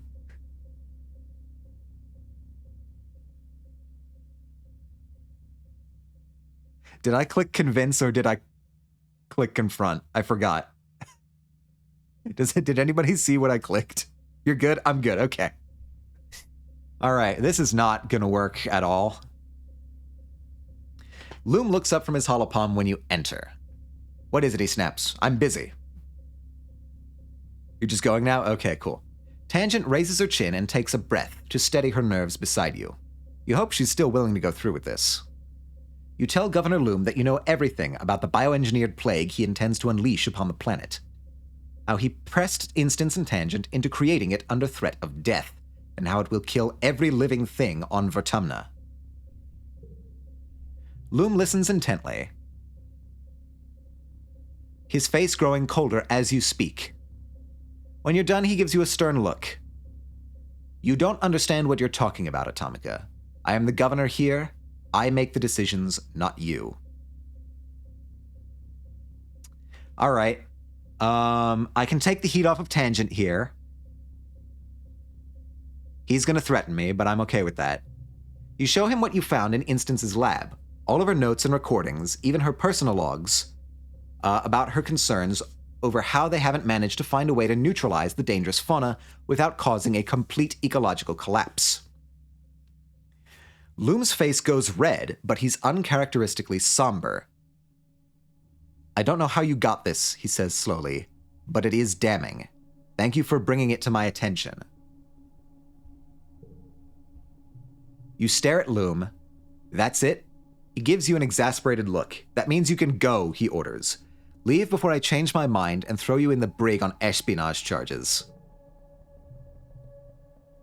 Minus 20 stress. What?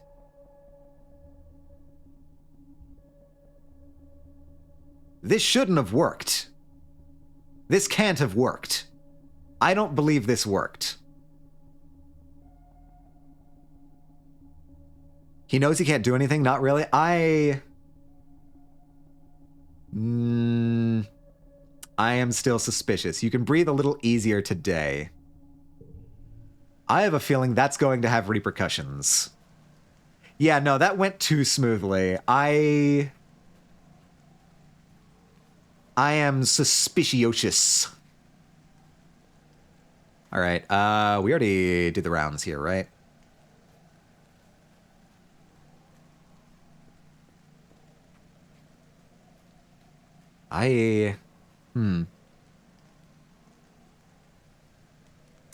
We are integral to the colony. If word got out about us getting hurt and Loom was involved, he'd be Manticore food.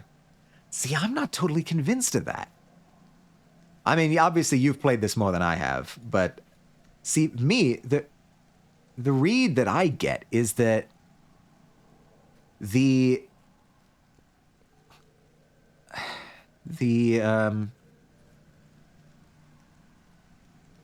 the Stratos are not super well regarded. At least not by the Helios.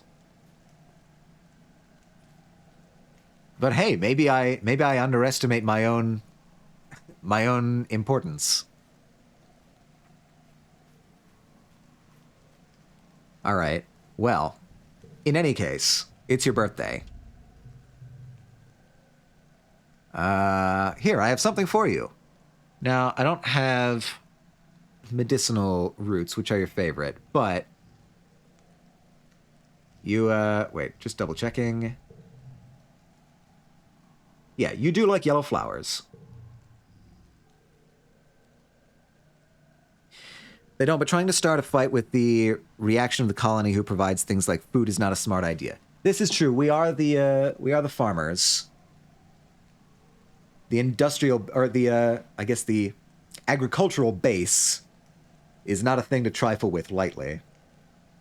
We have some concrete power in that respect. I don't know. I just get the feeling like we might have just pissed him off.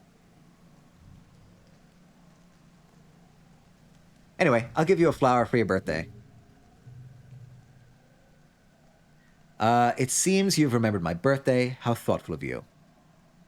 I'll set this flower aside to analyze later. I am interested in the properties of all autumnal flora. What is this? Hold on. Jazz, you've got popcorn out. Kiss? No, see, here's the thing. I've given her this gift before. And she didn't like it. Let him be mad, jerk needs to be knocked down and peg her too. This is also true. This is fair.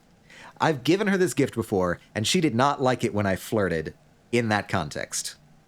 Because she doesn't like... I don't know. She was not super happy of, like...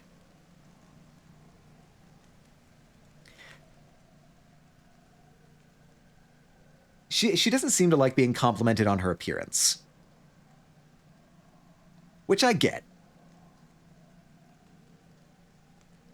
I don't know. I feel like I shouldn't try that again. I feel like I've learned that that's not the kind of compliments that she likes. So I'm going to say I hope you find it useful. Thank you, she says, almost as an afterthought. All right. Happy birthday, Tang. So I'm behind? Wait, how far behind are you?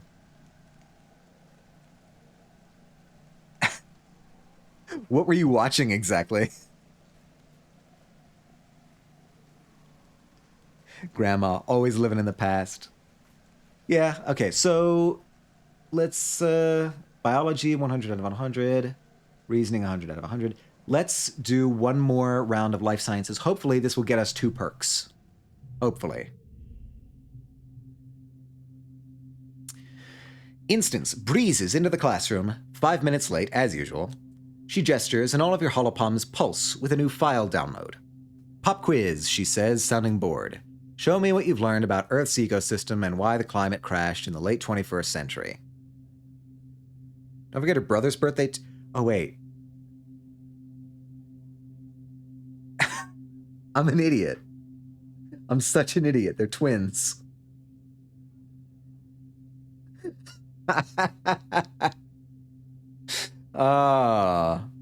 Oops. I've been forgetting that this entire time. God damn it, they're twins.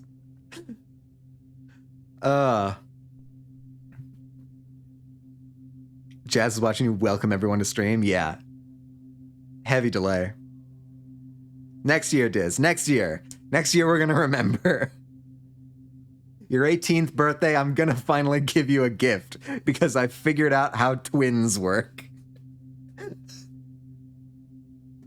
Great. Top notch. You and the other students exchange looks of horror. A pop quiz?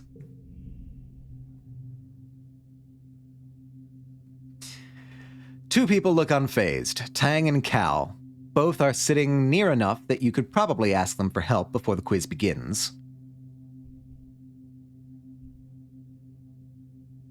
30 or greater? I could just do my best. I'm pretty sure I can... Oh, God.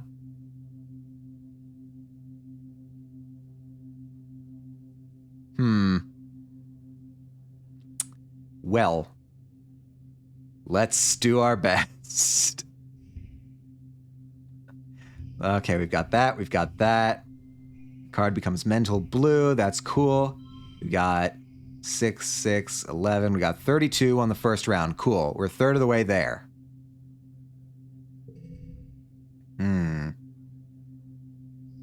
We can keep between rounds. That's nice.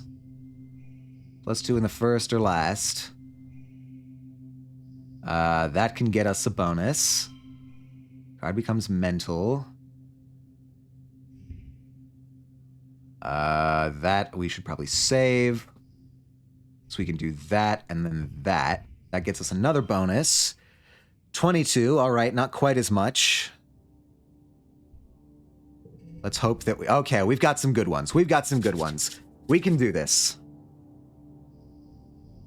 9, 6, 6, 5, 4. Hell yeah. We made it. We made it through the pop quiz, and we got the highest score.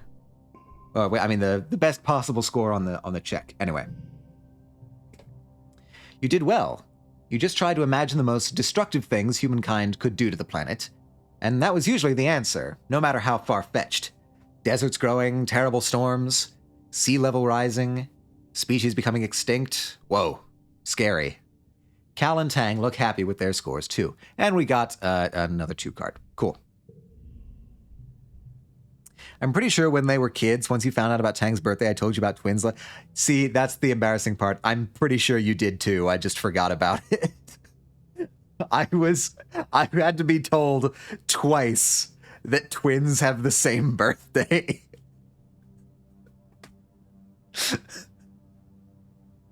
I am hopeless. Why anybody watches me, I have no idea. As you file out of class, you catch up with Tang and share your thoughts about what you've been learning in class. Earth humans had space travel, genetech. Shouldn't they have been able to fix the planet? Isn't science the solution to everything? Tang scoffs. Not even science can help people who don't believe in it, she says. Even if the solution is obvious to everyone with half a brain, if the people in charge don't do what needs to be done, what's the point? She stomps away, clearly frustrated by the subject. Get to work.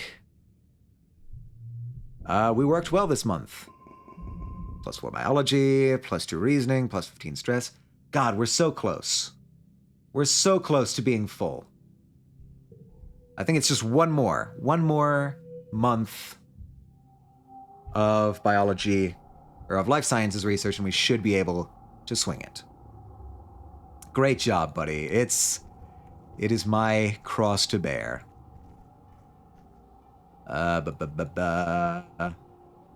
Looking for items and looking for dialogue. This is so pretty. This is the glow season. It's very pretty, but it's also very dangerous because this stuff in the air seems to trigger a response from the local fauna to attack the colony. It happens every year. In the early years, a lot of people died because of this. Oh, crystals. And it is very pretty, art-wise, but in recent years, we've developed defenses against it. Hopefully, this will go well this year as well.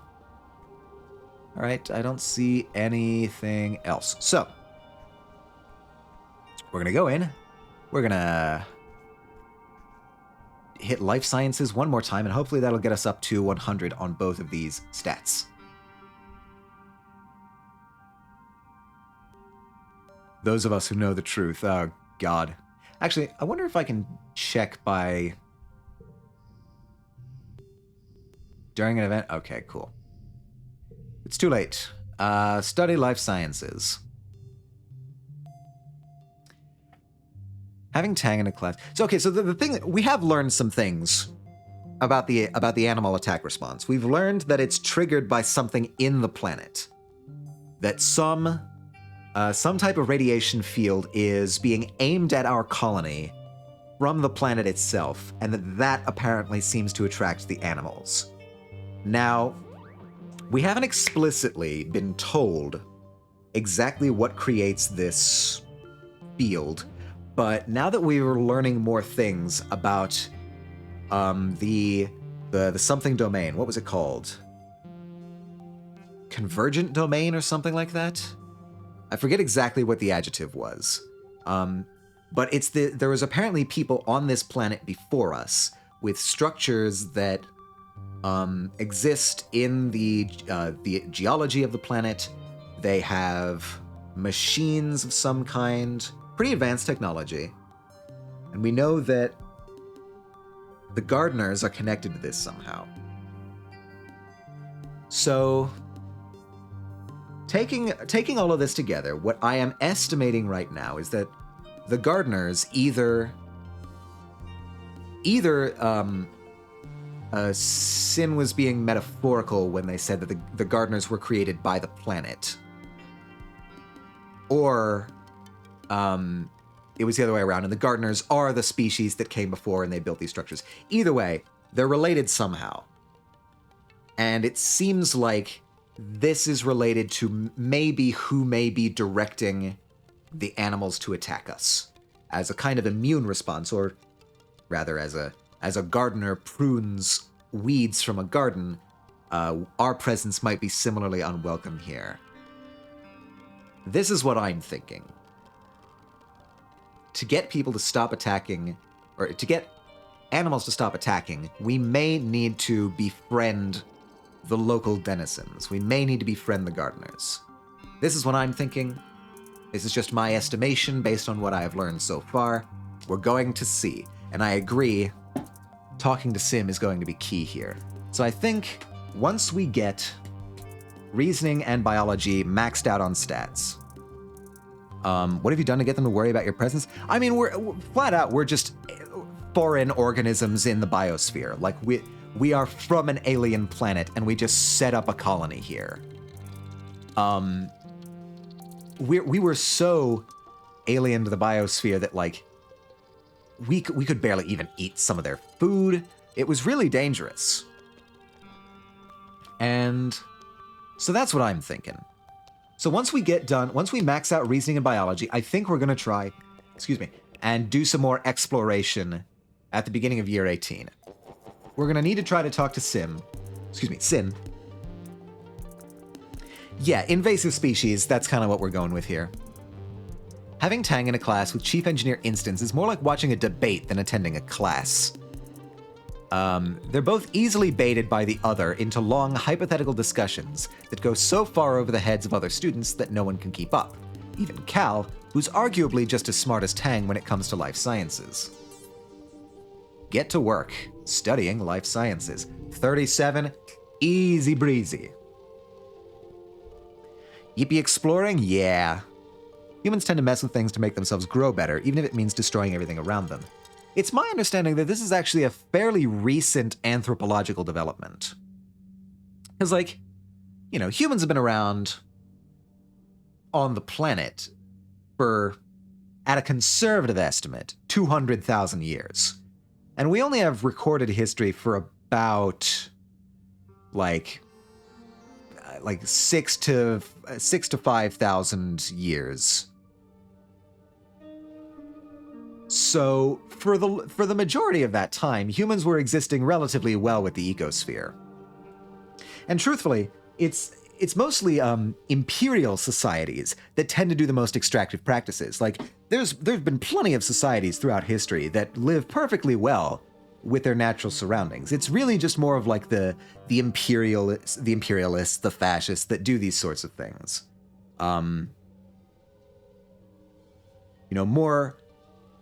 More industrialized societies definitely tended to do this more. There is a slow recognition that this is a very bad idea. We're trying.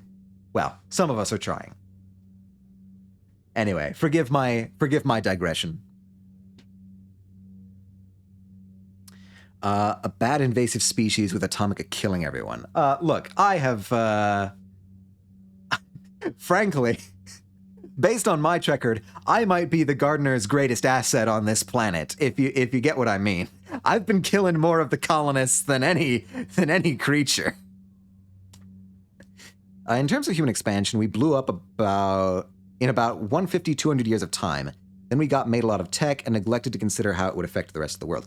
Yeah. The technology, it's not like we haven't been developing technology over the course of our existence. Like, there was technological development that happened before the Industrial Revolution. But the Industrial Revolution, and in particular the invention of the steam engine, was the thing that really kicked it off. The sort of extractive practices.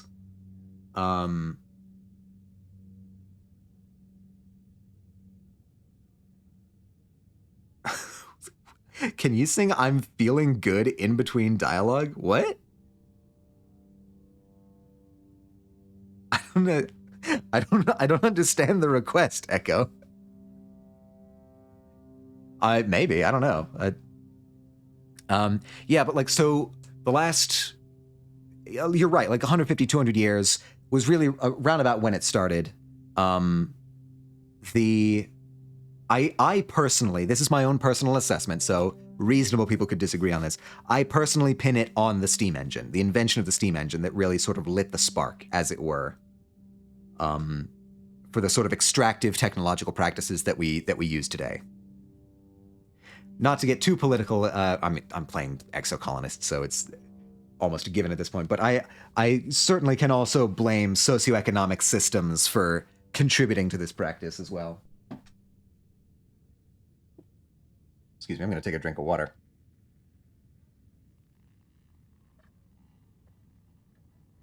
Ah. Oh, that's good water. Lovely water. Probably has microplastics in it if we're carrying on the theme. But okay, let's study some life sciences here. The 9 really is a game changer for us. Then let's go 6, 5, 4. Arg. Let's do a 4 there. Actually, can I get... Yeah, 47. Hell yeah. Victorious. Best score, 47 out of 47. You love to see it.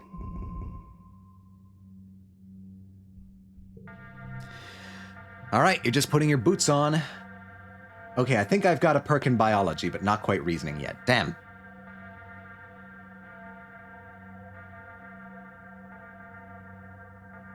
I was going to say, I think straights only work if you do them in ascending order. Yeah, that was my bad. That big first wheel did nothing wrong. You mean like the stone wheels, or like the, or like water wheels for mills and stuff? I love a good water wheel. That's okay. That's some lovely tech right there. That's prime human tech, is the water wheel. Nobody gets upset at water wheels. You're just putting your boots on to grab dinner. In the lounge when you hear the colony's sirens begin to wail. It's the yearly attack. Ugh. They couldn't have waited until you ate dinner. Rude. Okay, it's probably a good sign that this is the sentiment that we're feeling. Those are both good wheels. My dad found one of the carpet bugs on the ceiling. Then it's not a carpet bug anymore. It's a ceiling bug. You gotta call different people for that now. I joke. That is sounding pretty awful. Time to go out and kick some butt? Yeah, I think I have the bravery for it. Joining the colony defense does seem to help with the safety of each. Like, fewer people have died since I started joining in the colony defense, so maybe I'm just that good. You head to the garrison to grab a plas rifle, then report to the front. Chief Rhett looks surprised to see you, but assigns you to the squad with Anemone and tells you to get up on the walls and do your best. On the other side of the walls is more Xenos than you've seen in one place ever. They seethe out of the forest, large and small, herbivorous and predatory, fungal and otherwise, flying and crawling and hopping towards the colony, with a single-minded determination.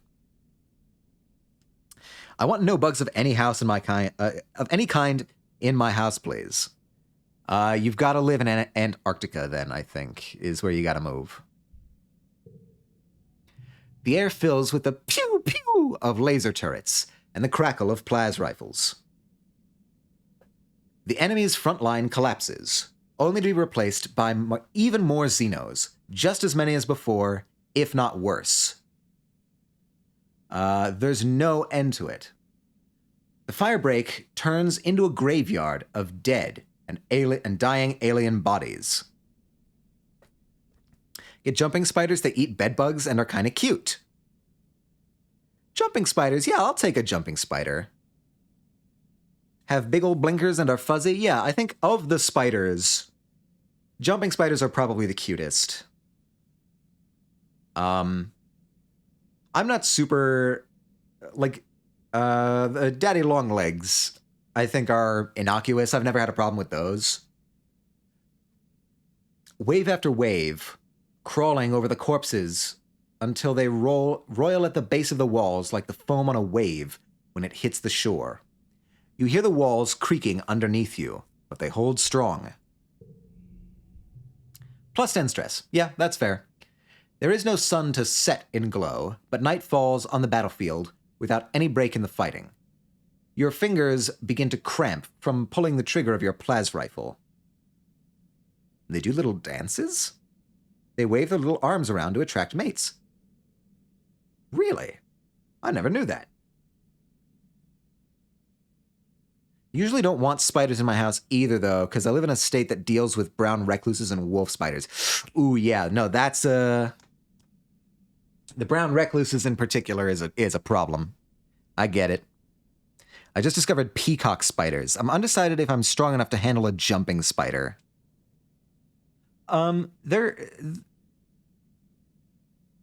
Yeah, no, the brown recluses are a little bit of a bugbear. Peacock spiders are so cute. I don't know what a peacock spider looks like. Finally, you're relieved by the second guard shift. You walk straight into the garrison and right into a dreamless sleep. You're awoken 6 hours later for your next shift. The kitchens have provided the soldiers with pressed soy rations and hot blep tea. Blep tea? I don't think the jumping spiders can take those on. Are we having spider wars now? The kitchens have blep tea. Yeah, blep tea sounds interesting. Which you grab, then make your way back to the walls to survey the carnage of the night. As you arrive, your holopalm lights up with a priority message. Security personnel, we are under siege, the security chief says, getting right to the point. On Earth, sieges were used to break a city by starvation or drought. We have plenty of food and water. Guards will rotate 6 hours on, 6 off. So long as we keep the Xenos on the other side of the wall, we can hold them off for days, weeks even. Weeks, everyone exchanged exhausted looks. He pauses, then adds, we can do this. We're stronger than them. We're not going anywhere. All right, so this is protracted. The ones do the little arm waving. Those ones do the little arm waving. Oh, okay, cool. They also wiggle their colorful, shiny booties. All right, I need to look up a peacock spider. Hold on, we're doing research. Peacock spider. Oh, that's pretty cute, yeah. I can see why it's called the peacock spider. Yeah, that's pretty cute. I can dig it. You and the other soldiers fall into a fitful rhythm, alternating shifts on the wall with brief snippets of sleep. Gunfire becomes the soundtrack of your days, which begin to smear together like paste. Wolf spiders are not cute at all. Goodbye, Google.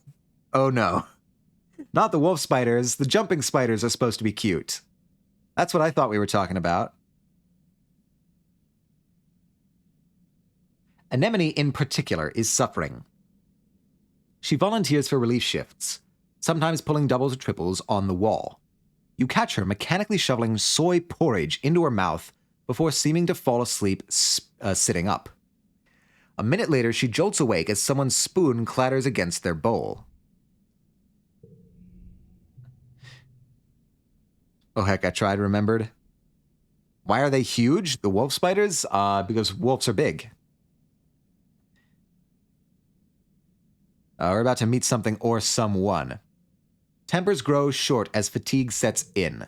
6 days pass. You're on shift, watching the Xenos batter themselves against the walls.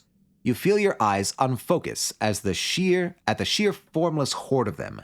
In all these days, they still haven't breached the colony. Sometimes they even seem to retreat, ebbing backwards and reforming somewhere else. It's behavior you've never seen before. A group of monsters breaks from the tree line. Nothing new except for one of them. Ah. One of the Xenos looks completely different from the others. almost humanoid. Wolf spiders are so speedy, it's a little scary because they basically disappear when they run. Apparently they're not harmful to us, but pets and livestock have to be careful. Oh, okay. Good to know, good to know. I don't have any pets or livestock, but still good to know. What is that thing? Ah. Right. This creature looks suspiciously like a person, at least from the waist up. Down below, it's a lumbering chimera, vaguely reminiscent of a faceless. Wrapped in tattered bits of flesh and bony protrusions, something like hair flutters behind it as it turns and looks right at you with an unnerving, malevolent intelligence. You rub your eyes. Yep, it's still there.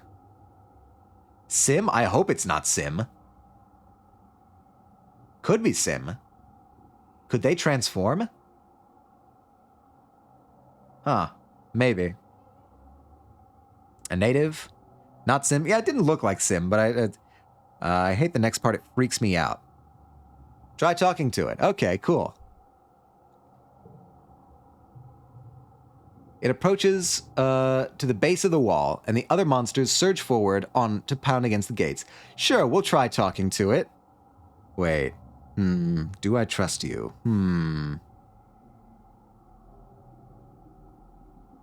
Well, we could try. We could try to talk to it.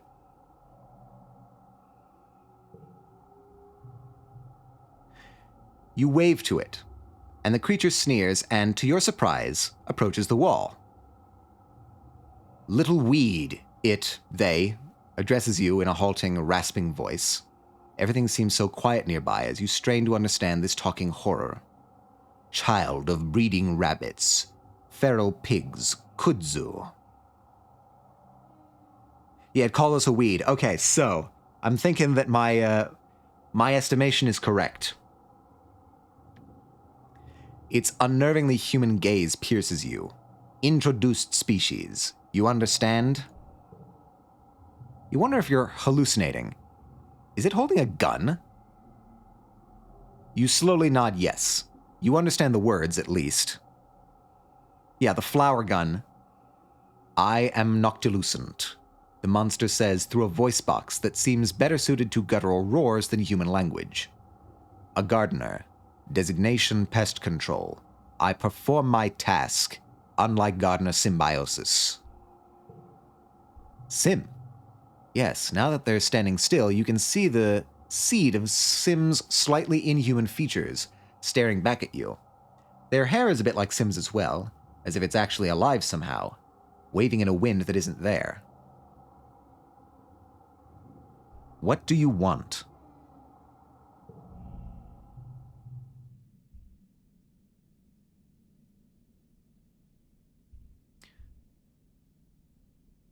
Who are you talking to?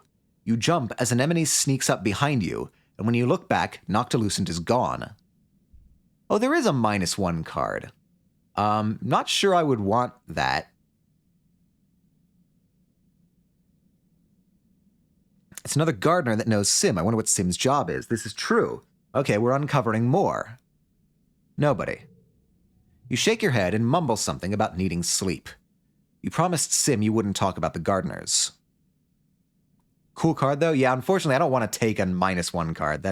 I can't imagine that ever helping me. She nods and pats your shoulder. The siege is getting to everyone, Atomica. It's okay. Finally, after the 6th day of the siege, you look down the sights of your Plaz rifle and see a curious thing. The monsters are retreating. As you gather with the other soldiers in the colony square, your holopalm lights up with a priority announcement from Governor Loom. The alien attackers have been defeated, he says. The siege has ended. Loom smiles broadly and puffs out his chest. Another year, another win. You're welcome, Vertumna. You're welcome, humanity.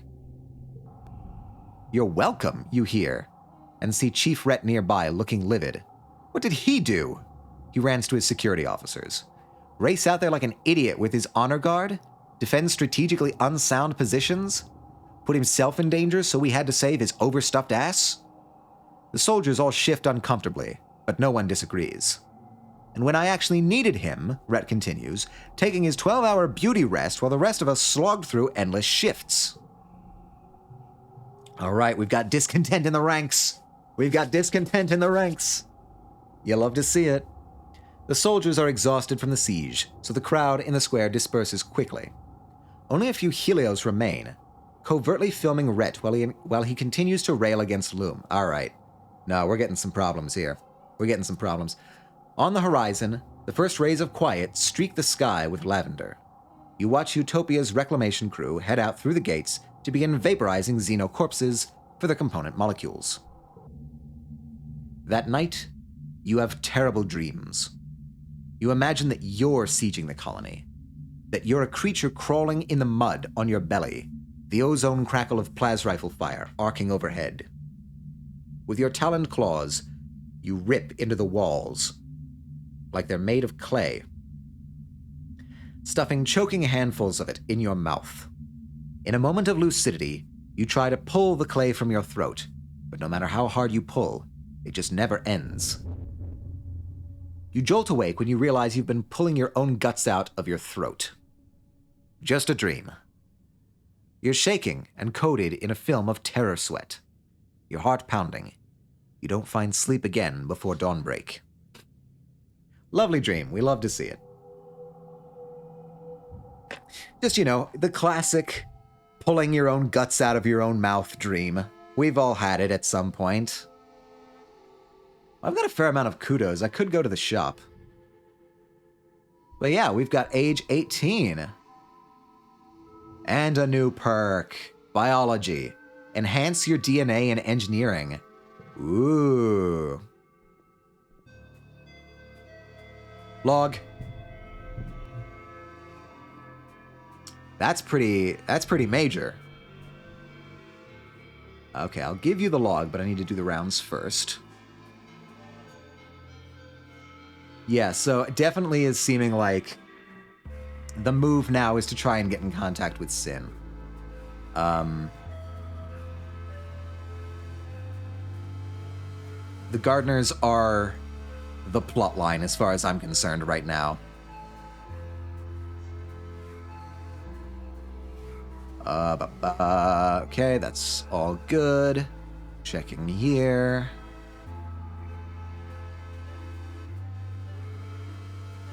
Anemone is fine. All right, I'll give you the log. At your present, and it's the log. Have a good lurk, Jazz. Got a charge phone? Oh, boy. And the bar is in progress. Ba-ba-ba.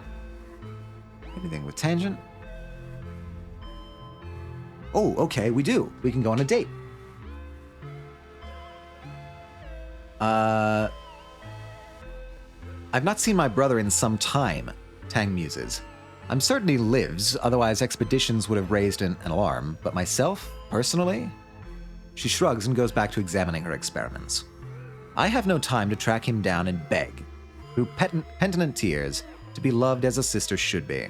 If he wants to make amends, he knows where to find me. I'm not the one who is impossible to track down. All right, let's go on a date with our girlfriend. Tang hums and checks the time on her holopalm. I suppose, she says archly, then smiles, if you provide me with sufficient motivation. You meander towards your quarters. You and Tang go for a walk, eventually ending up at the path back to your quarters. This is hardly motivation, Tang says, when she realizes where you're headed. I don't need to sleep as you do. You stop and look at her, wondering if you have to spell it out. She holds your eye, revealing nothing except for a subtle twitch on the corner of her mouth. Finally, she relents. Oh, you mean for the purposes of copulation, she says. Why didn't you say so? Who knew Tang could be such a tease? Literally. And that is minus 20 stress. Yay! We went on a date with our girlfriend. No, Tang is very capable of playing coy. We fucked. We fucked. It's true. Okay, this is bothering me that, like, I'm so close to getting reasoning. What am I missing? Reasoning is at 98. Okay, so the next... Yay, dates! We can do that with others if we romance them. Yeah, I presume it's, like, generally an option. Presuming, you know, I imagine there might be some ace characters here as well, but... In any case... I wasn't expecting date to equal sex running back and forth. Zelda, calm down. It's okay. We can handle this. Everything's gonna be fine. We're wearing safety goggles.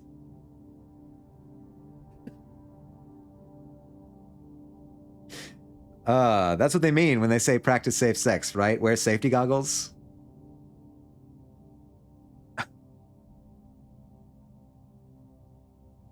All right. Life sciences. Tinker with your DNA. Is that in life sciences? Oh, no, wait, that's up here. Okay. God. I'm torn because, like, I want to tinker with my DNA, but I also want to get reasoning. I want to finish up reasoning, and we're like 2 points away from reasoning. Maybe tinkering with our DNA will help. Of all the people in the colony, you understand genetics the best. Besides Dr. Instance, probably. She trusts you to attend to the Genetech machine. With access to a machine like this, you can give yourself a new genetic enhancement. Sure, you probably shouldn't mess with your genome too much in vivo, but one little change couldn't hurt. Tinkering doesn't take up a month, fortunately. Oh, even better. Of course I want to. You decide to install the enhancement. Eagle Eyes. +1 on physical challenge win. +1 skill on physical challenge win. Okay. Extra Fingers. +1 skill on social challenge win. Super Strength. +2 for every other physical card.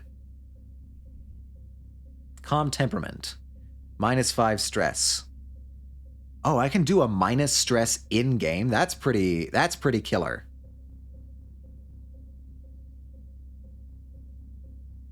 Do these change? Like, do I get different ones each month? Eagle Eyes, Extra Fingers, Super Strength, Calm Temperament. Yeah, I was thinking the same about Calm Temperament. That seems like a really good one. Now it's like your absorbent brain? Okay. Calm Temperament. I'll take Calm Temperament. Nothing can faze you anymore. You're rarely frustrated and don't let anxiety get the better of you. You brush insults aside, always play nice, never have to be told that sharing is caring. Nice. It's a tricky process, but much more complicated than modifying the malleable stem cells of an embryo. You wouldn't risk doing it again, but this time, it works out. Dr. Instance knows what you've done, but you take her silence as tacit approval of your risky experiment. All right, cool. Let's study life sciences then and finish this up. I wish I could just alter my brain to not be anxious. Yeah, that would be nice, eh?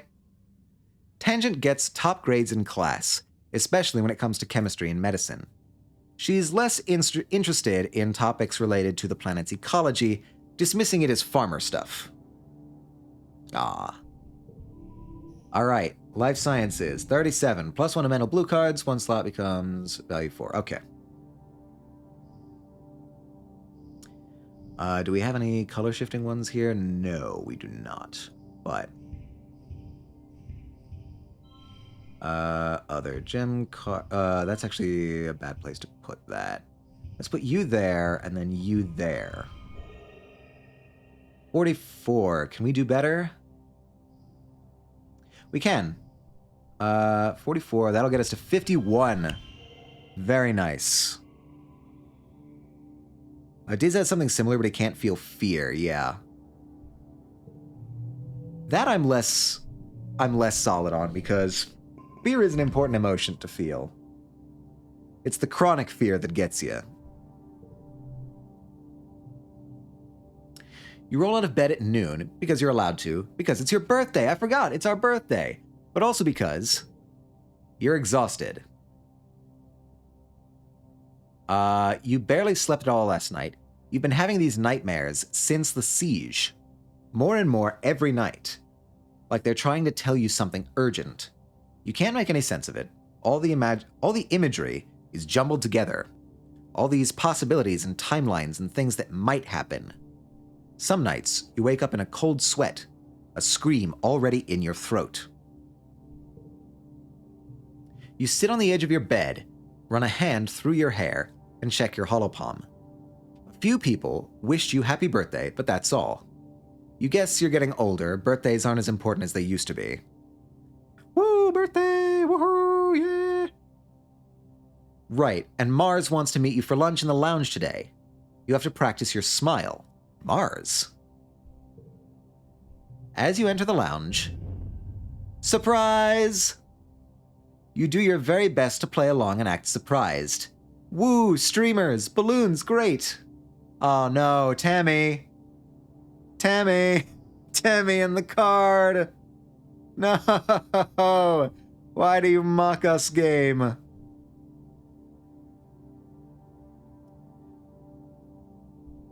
All of your friends are standing around, wearing goofy hats and clapping. Nomi is holding a bunch of balloons larger than they are, and Rex is wearing a cute little waiter's outfit and a bow tie. You accept their hugs and birthday wishes, trying to hide your exhaustion, and demurring with a few pointed, "All this for me? You shouldn't have, no, really." Rex wanders around with a tray full of little snacks, offering them to everyone with a vampy accent and a silly, airheaded giggle. The goofball act chips away at the natural awkwardness of a surprise party. That is, the first 5 minutes after everyone shouts surprise, and soon everyone is laughing and enjoying themselves. Oh, we got an ad incoming. Brace yourselves. Despite your exhaustion, you start to smile too. Your friends are so amazing, and they're all here because they care about you. Then you get some unexpected guests. The lounge begins to fill with Helio kids, mostly ones you don't know, the ones who usually keep to themselves and, well, don't much like you original Stratospheric kids. Vase and Anemone are with them. His arm draped over her shoulders, Anemone gives you a little wave of acknowledgement for your birthday, which earns a weird look from Vase. Uh-oh. Vase? Chill out, bro. Hey, who invited you guys, Cal says, stepping forward with his hands clenched. This is a private party. Hey, they can hang out, it's fine. It's a public lounge, Vase replies. We can sit wherever we want. Cal stomps right into the midst of the Helios. You guys think that just because you fell out of the sky, you're the wormhole's gift of Vertumna, he spits out. We don't need you. We never needed you. All you do is make things worse, like this party. You've rarely seen Cal so ready for a fight. He doesn't seem to care that the body language of the Helio kids has changed from cocky to dangerous. You're just a bunch of fascists, Cal continues. You and Loom. Alright, I think there's about to be a scrap at my birthday party.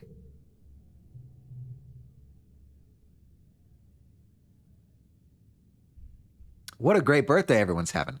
The lounge erupts, chairs screeching across the floor as the Helios jump to their feet, yelling at Cal, calling the colony illegal and Cal a fugitive. They jostle him around, but Cal plants his feet and stands his ground. Frankly, of all the original Strato kids you could have picked a fight with, Cal was probably not the smartest choice. I'm gonna be real. You hear a bottle breaking and see someone advancing on Cal. He's not backing down. I want them to stop it, frankly. Your voice is drowned out by their argument. Then someone throws a punch, and it's all chaos from there. Fight, fight, fight? Ah, okay, you're looking for a battle. You're looking for a scrap, Stella. Despite Cal's bravado and brawny physique, he's no fighter. One of the Helio kids socks him in the stomach. and he goes down like a felled gnarl tree. Rex throws himself between Cal and his assailants, catching a few kicks on Cal's behalf before the Helios get tired and leave, with a few parting shots at Cal's alleged romantic interactions with the float cows. Vase doesn't get involved, but he doesn't stop them either. Rex is a good boy. Of course, we knew it from the beginning. Vase doesn't get involved, but he doesn't stop them either. He's the last to leave the lounge, staring hard at Rex before smirking and turning away. Rex helps Cal to his feet. "First time, huh?" he says, dusting off Cal's clothes. "Don't worry, they probably got it out of their system. Good on you for sticking up for yourself." Anemone lingers at a distance, clearly angry at Cal, but feeling bad about the fight. "Well," Mars exclaims, clapping her hands, "that was enough excitement, I think. Let's move on to the important part. Cake and presents." Under Mars's skillful party-hosting hand, the mood shifts back to festive. You enjoy your presents and your cake, but tensions boiling over like that is a bad omen for the rest of the year. Yeah, I can't say that I'm looking forward to how that's turning out. All right, I am going to take a really quick water break. I'll be back in a couple minutes. Please take care of yourselves as well. I will be going to the intermission screen. See you in a few minutes.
All right, we are back and ready for action.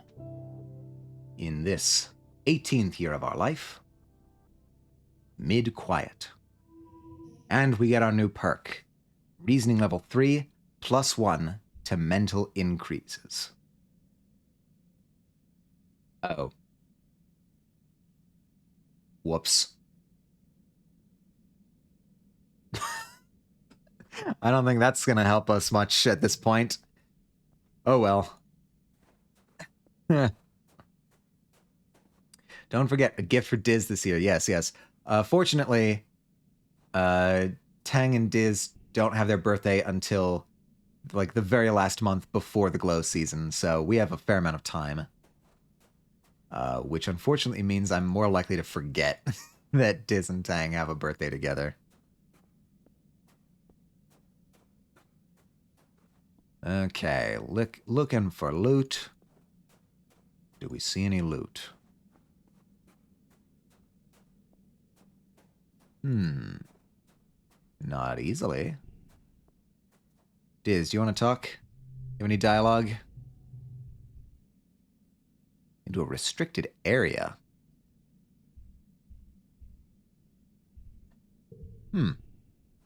Okay. Good to know. Mars, do you have anything to say? After all that went down? Looks like no. Okay. I should be able to give you a new log, right? No, not yet. What do we do now? I guess we'll go on an expedition. Let me just double check, make sure Tangent doesn't have anything extra to say here. Yeah, okay. All right, I think it's expedition time. Let's hit the road.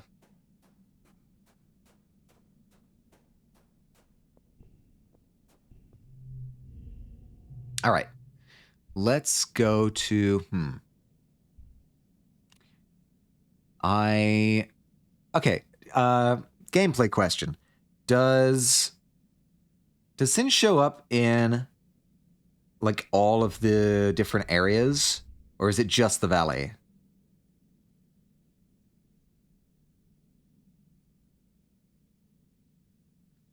All of them? Okay, good. Because I want to survey the ridge more. I want to get more information about our predecessors on this planet. But you gotta find him. Yeah, okay. Cool. Oh, we have a dialogue with Diz. You're about to set off on your gliders when Diz stops you. Actually, he says, looking around furtively, I want to show you a place I found when I was scouting. You look up from your holomap.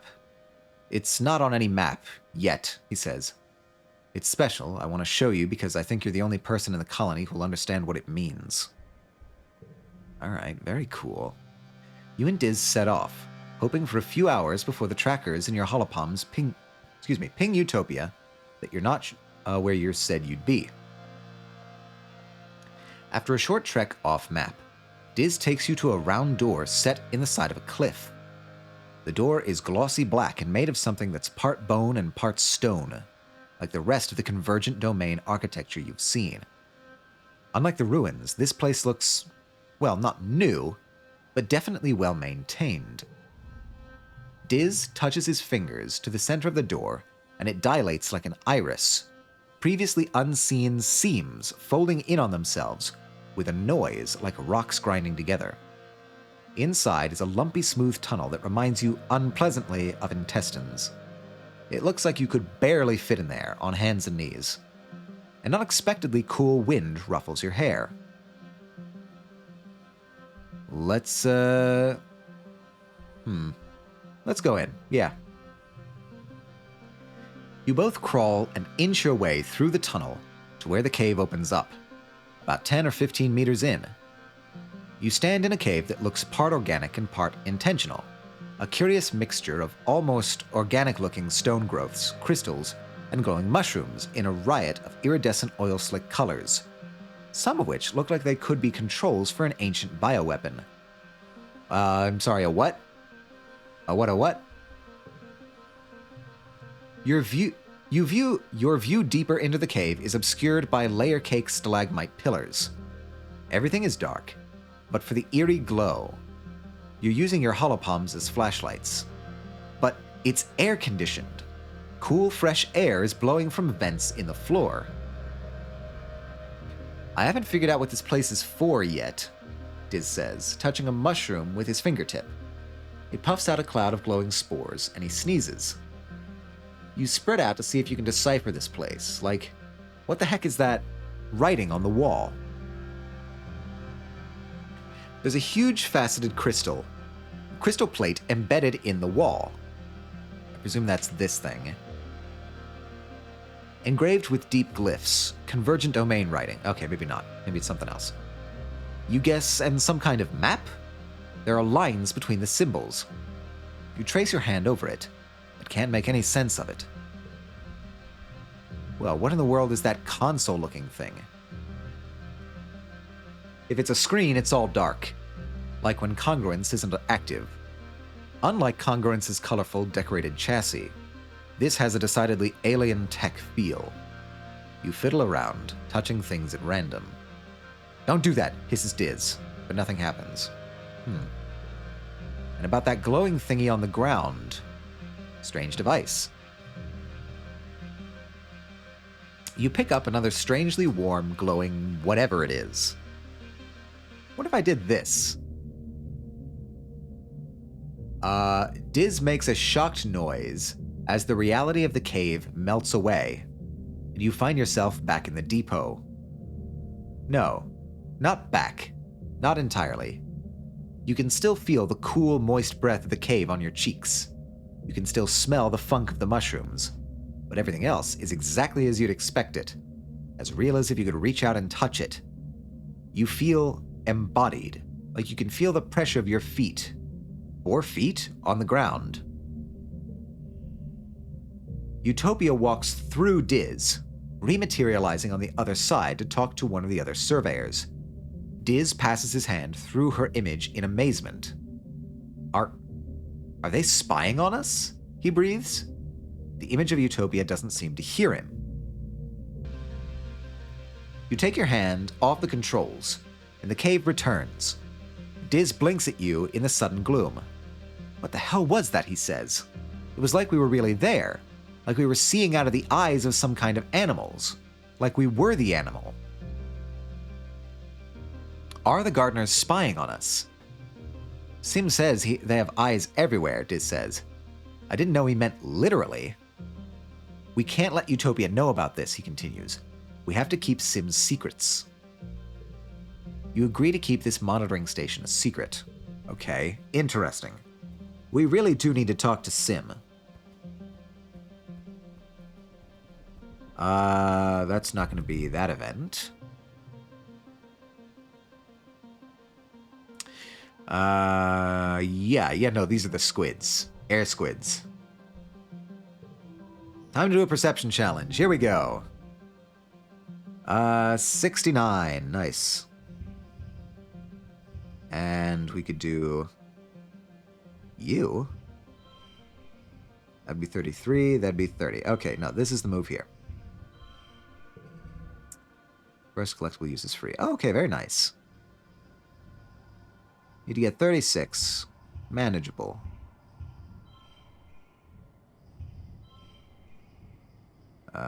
Okay, that doesn't really help us. We could do that. We get a little bonus there. 22. Okay, cool. And then for round 3, we have this. Do we have any gems? We do not have any gems. Rats. 3. That should just be 3. Flip those. And then we can do a... we can just do a 1 there. Alright, how does that look? Oh, not even close. Best score is 25. Damn. You duck behind some roots and keep perfectly still as the creepy creatures float around and past you. They don't seem to be hunting for food. They must be on their way somewhere. Okay. We made it through. We got some +2 animals. +2 animals and a new perk for animals. Oh, cool. This is our first animals perk. Upgrade pet cards via relaxing in the park. The park. I haven't gotten the park yet. Also, pet cards? I didn't even know we could have pets. I'm learning so much about this game. Can we go through here? We cannot. Okay, we need to cross that. Geoponics. That makes sense. I haven't stepped into geoponics very often. That explains why I have not seen it. You're getting thirsty. You feel for your backup canteen, but it's missing. Oh yeah, we lost our water. Cool. Search for water. 70, we can hit 70. We can do it. Card becomes physical red. Okay.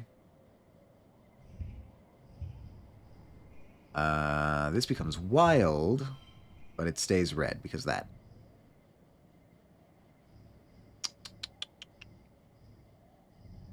Do I dare? Let's do that, actually. Yeah, okay. We'll take that 70. We got a 53. Each unplayed card. To flush us with this card. That gives us 29. Okay, what would this give us? That's 27. What about this? 31. All right. That's the move.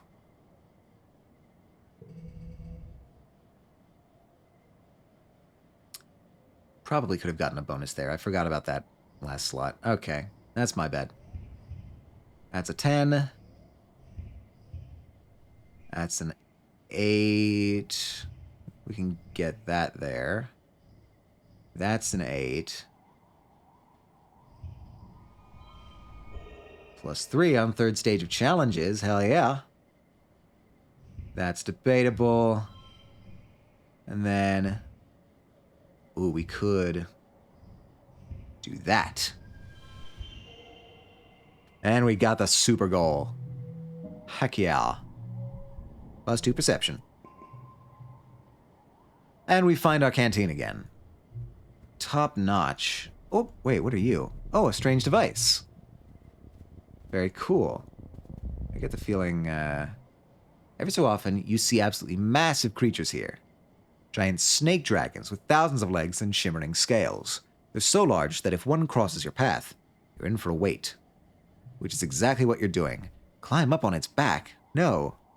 Wait patiently. Okay. Oh, and 13 stress. Cool. All right. We're hunting for an event. We're getting a lot of these now. The strange devices. All right. Snaking vines and brambles. Enormous happy blossoms.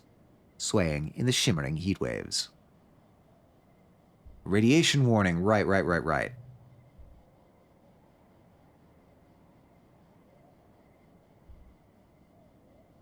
Okay, let's turn around and try going a different way. I don't think we can go a different way.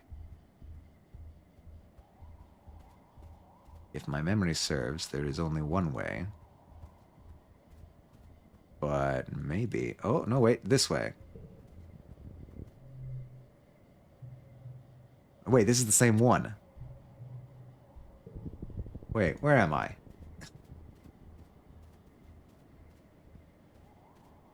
Where am I? Hold on. Hold on. Did I come this way? I thought I came this way. Yeah, I did.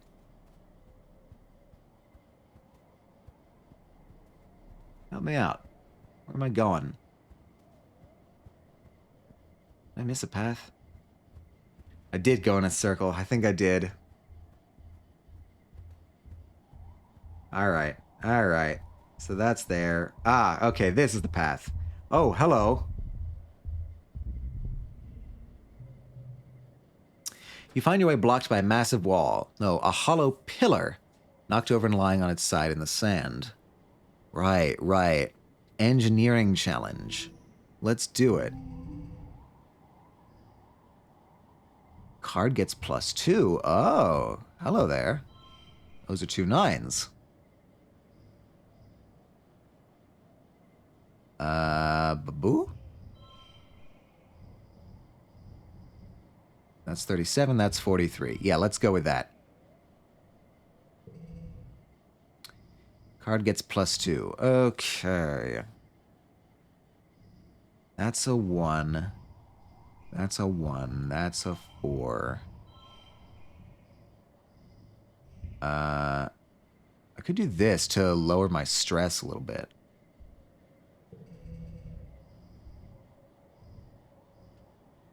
All right, I gotta get 14. each gem on other cards. Okay. What if we did that? And that. And that. And that.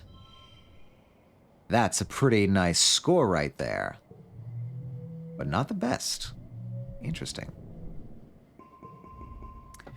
You find more scraps of convergent domain writing and technology. You document everything to bring back to Utopia. Okay, kudos in engineering. Running... Oh, hi. Why are you here? Okay, let me just check the surroundings. Okay, that's another... Let's go with this event over here. What do you have to say, Utopia? Utopia has sent a team of geologists to get a closer look at the region's weird terrain.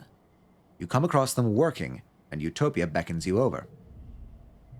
Atomica, she says, drawing everyone's attention to you. Atomica, come here, everyone. Atomica's been working in this area for a while, and I'm pretty sure he's got plenty of information on what's out there. The geologists politely turn towards you and listen. Here's what we got so far, Utopia says, speaking directly to you. Judging from how the layers of sedimentation are broken up, this place used to be pretty flat, for there must have been a ton of earthquake activity, ripping up the land and bringing up these huge ridges. We can date the ground quakes around the time these ruins are created, she adds. And we're looking, but we haven't seen anything built after them. Like that was it for the old convergent domain. These broken up layers are the same across the planet. Something sure happened, about 20,000 years ago. Share your findings on the obsidian layer. You explain that below the sands there's a thick layer of dark silica crystal obsidian stuff the convergent domain used. Utopia nods. Right, you can see it in the striations, yeah? It's one of the major landmarks of the geological timeline. Obsidian and earthquakes are both associated with volcanoes, but there are no volcanoes here. Not even a fault line, Utopia says, wiping her forehead. It's just not natural. Help them work. You set up a drone hive to measure the sediment layers along the cliffside and learn a few things about rocks. You're too worn out and tired to continue. You have to go home now.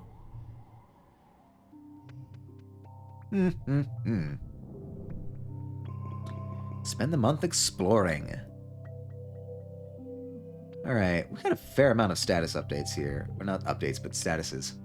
Heroic, from the last attack. Enlightened. Oh, right, we mastered a skill. Cool. And we're stressed out. Okay, those are all fairly innocuous. Looking around for any kind of loot.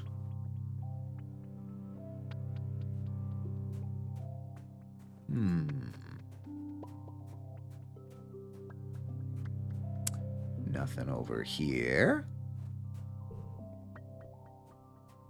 And Mars, do you have anything to say? No, you do not.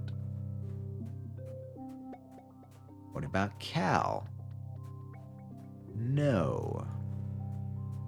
It's an empty month. All right. It happens sometimes. I can give you a log.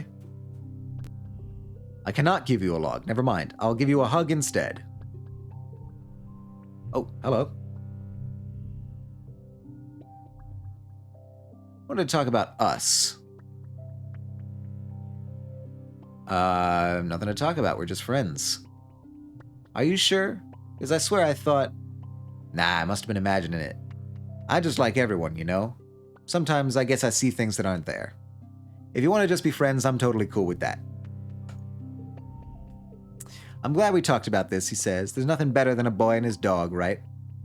You have to agree. It's awkward to tell someone you don't like them that way, but you feel good about this one. Rex seems as genuinely happy as ever. It's good to have a friend like Rex. It is always good to have a friend like Rex. Oh, da-ba-da-ba-da-ba-da. Yep, brother is out being wacky. Does Diz have dialogue here? Actually, I don't think I checked. I might have seen, but not noticed. Diz does not have dialogue here. Okay, cool. Unless there's something... An activity? Oh, going into the restricted area. Oh well. It's time to take a nap for a month.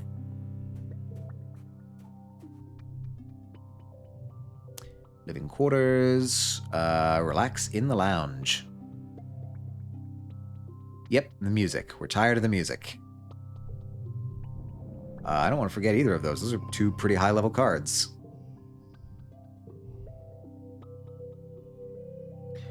Late quiet. Early pollen. Yay, a season that is no longer utterly hazardous to us. Caltang. Nomi. Rex Mars. Anemone. Whoops, I didn't mean to click on you.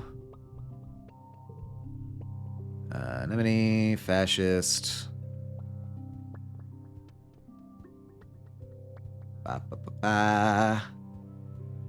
This is in here. Any items at all. Give it to me. Nothing. Wait, a log. We found a log. Everything's fine. We can go back, give that to Rex. Hopefully, get some progress done on the saloon. I got you a present.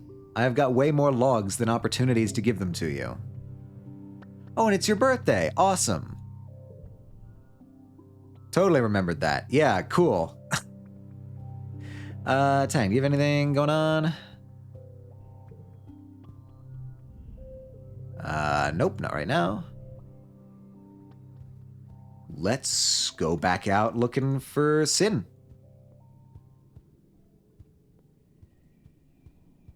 We'll make some progress in the ridge.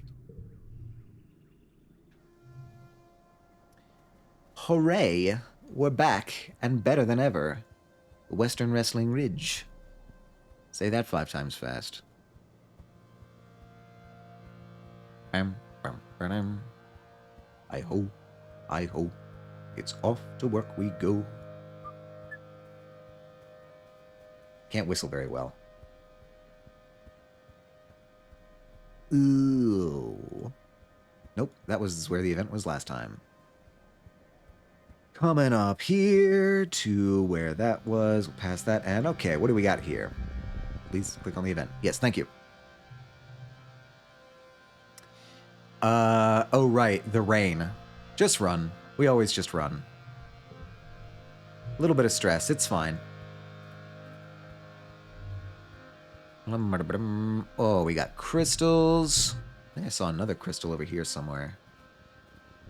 That's a question mark. Okay, what about over here? That's another oh, and there's crystals there too. Okay, we're choosing our question mark. Let's go, cross the bridge very carefully. And we get a pretty high-level card for that. Awesome. Yes. The only reason I'm not reading most of this stuff is because we've seen most of these events before. And it is not... I don't think I... Oh, wait, there you are. Cool. Real quick, just checking for other stuff. Yeah, we got crystals. Yeah, okay, Sin. We have to talk.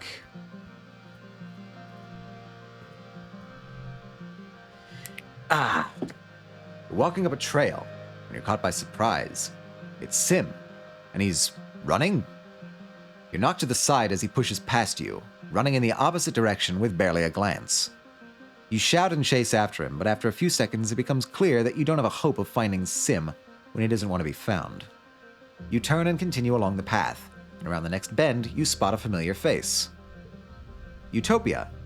She's collecting rock samples with a pickaxe, like an old-timey prospector. Who the hell was that? She demands. Should I gaslight Utopia? Utopia seems chill, but I don't know. I want to keep this a secret for now. Rebellion. Utopia squints at you. The man who just ran past, the tall guy, dressed in black. How did you not see him? She hikes her pickaxe off her shoulder. Whatever, just watch where you're running, okay? The gravel's loose around here. And maybe check in with Doc Instance, get your eyes looked at.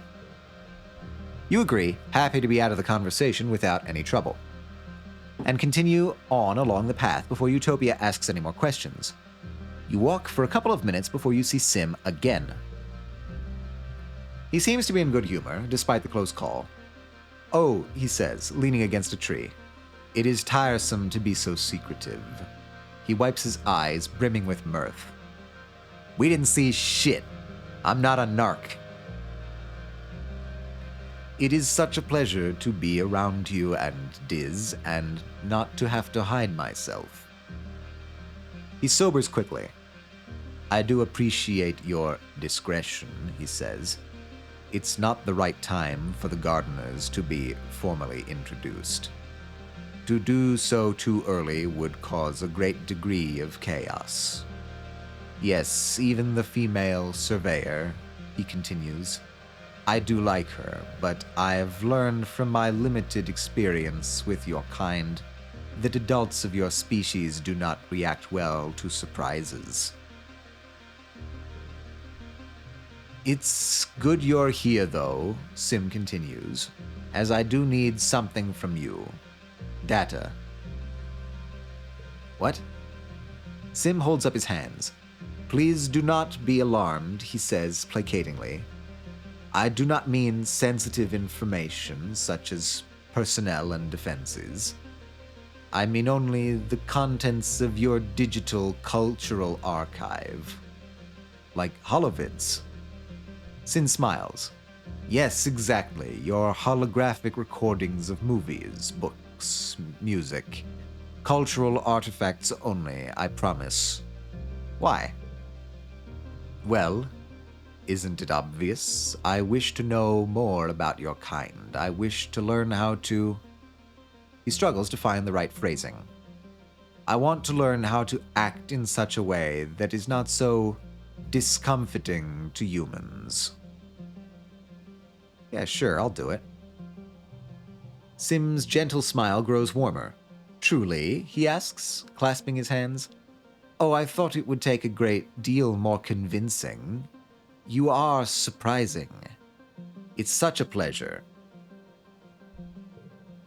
You tell Sim that you can likely find a mem drive in engineering and fill it with the data he wants. But you have a few questions of your own. That's fair, Sim says. It must be frustrating to feel as though the truth is being withheld from you. Ignorance is not a yoke your kind bears easily. Please trust me when I say that my inability to answer your questions is born of circumstances beyond my control, and not a lack of desire on my part. He continues. I have full faith that you will know everything soon enough.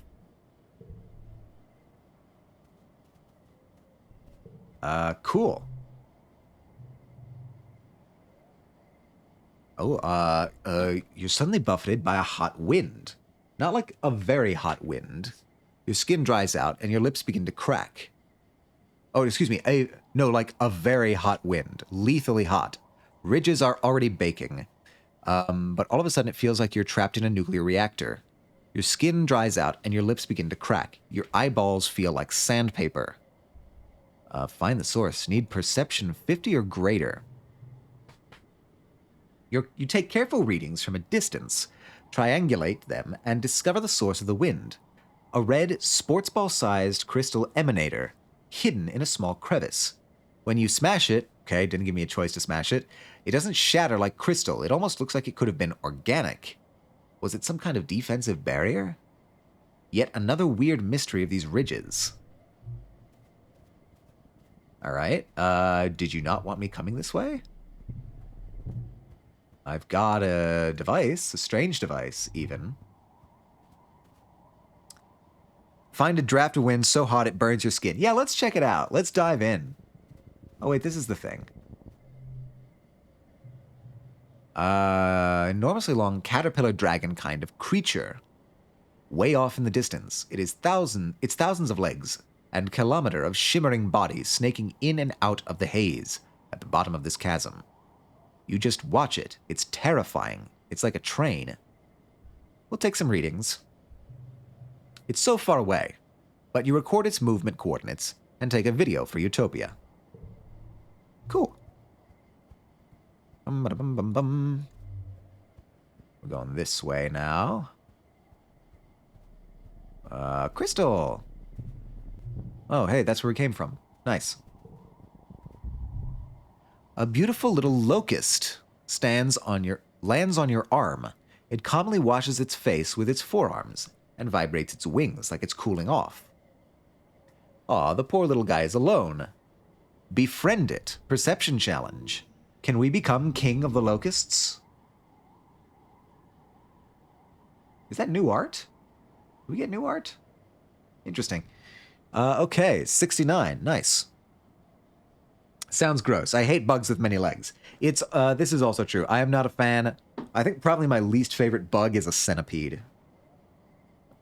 One time, many, many years ago, my family was on a trip on the Pennsylvania Turnpike, and we had to stay at an Econo Lodge about halfway through the journey. And I don't know if you've ever been to an Econo Lodge. Falcon, hello. Thank you for the hydrate. How are you doing today? I'll definitely hydrate. Yum. Water. You love to drink it. Hi. How are you doing? I saw you in a collaboration yesterday.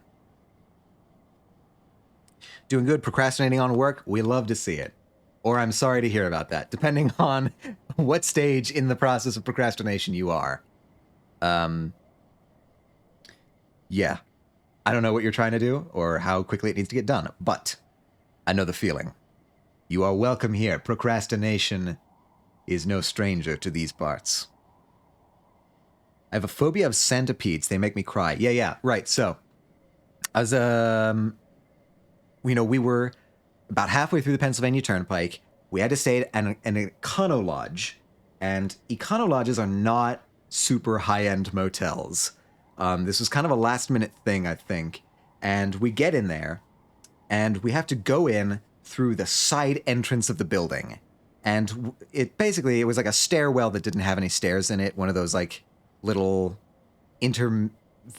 intermediate rooms between the interior hallway and the actual exterior of the building. There's just this little concrete room.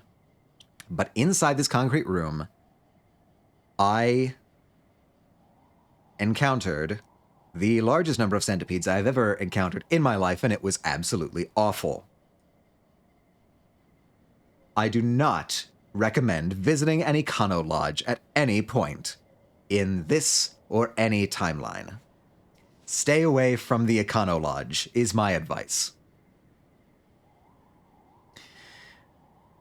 I would have a breakdown. It was not fun. I'm not going to front. It was not a fun thing. And then we had to sleep. We got there in the middle of the night. The only reason we stopped was because we literally could not press on any further. So it was just like, lovely. We get front row seats to the centipede room, and then it's, nighty night, sweet dreams. Great, thank you. Excellent. Timing couldn't be better. God. I think we had a rabbit with us as well at the time. It was not... It was a mess. Absolute mess. But yeah, welcome in, Fel. I hope that your procrastination is treating you well. We are playing I Was a Teenage Exocolonist, which is a delightfully written and conceived science fiction game. The main gameplay mechanic is these card games, but there's also a lot of drama and cool science fiction thought. And it's really nice. I'm digging it. So you had to sleep near the horrid centipede room. It, we get through it. Everything's fine. It was, I want to try and imagine how many years ago this was. Probably,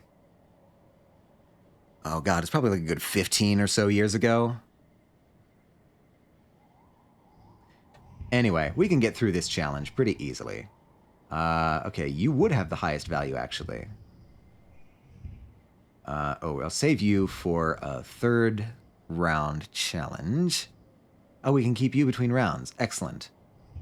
So that'll get us 21. That'll get us 23. Even better. Old, yes, mock me. Do what you must. I am the game player here. You cannot, he said through through tears, you can't hurt me.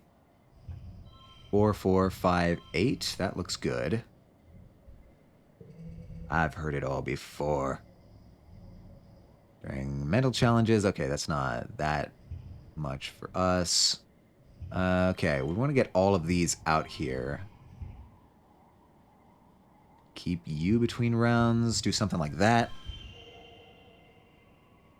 I kid. I am just very young. It's all relative. Let's see. Could we do more with this?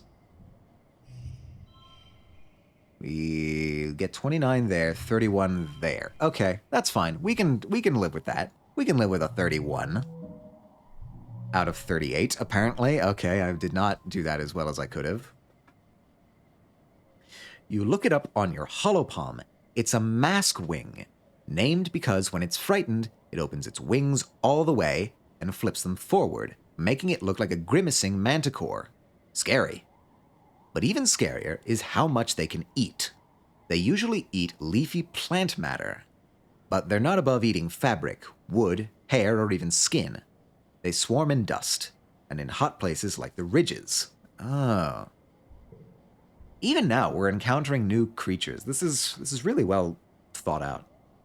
You see something out of the corner of your eye and look up from your new friend. Oh. In the distance, you see a haze above the ground. It's the locusts, each one bigger than your fist. These insectoids can eat their weight in under an hour. There are millions of them out there, and they'll be here soon. Your buddy takes off to join its friends, and you gotta go. You make it to your glider in time, thankfully. You come back to this place later in the week. What foliage there had been is now stripped bare. The only things still standing are the crystals, glinting in the sunlight.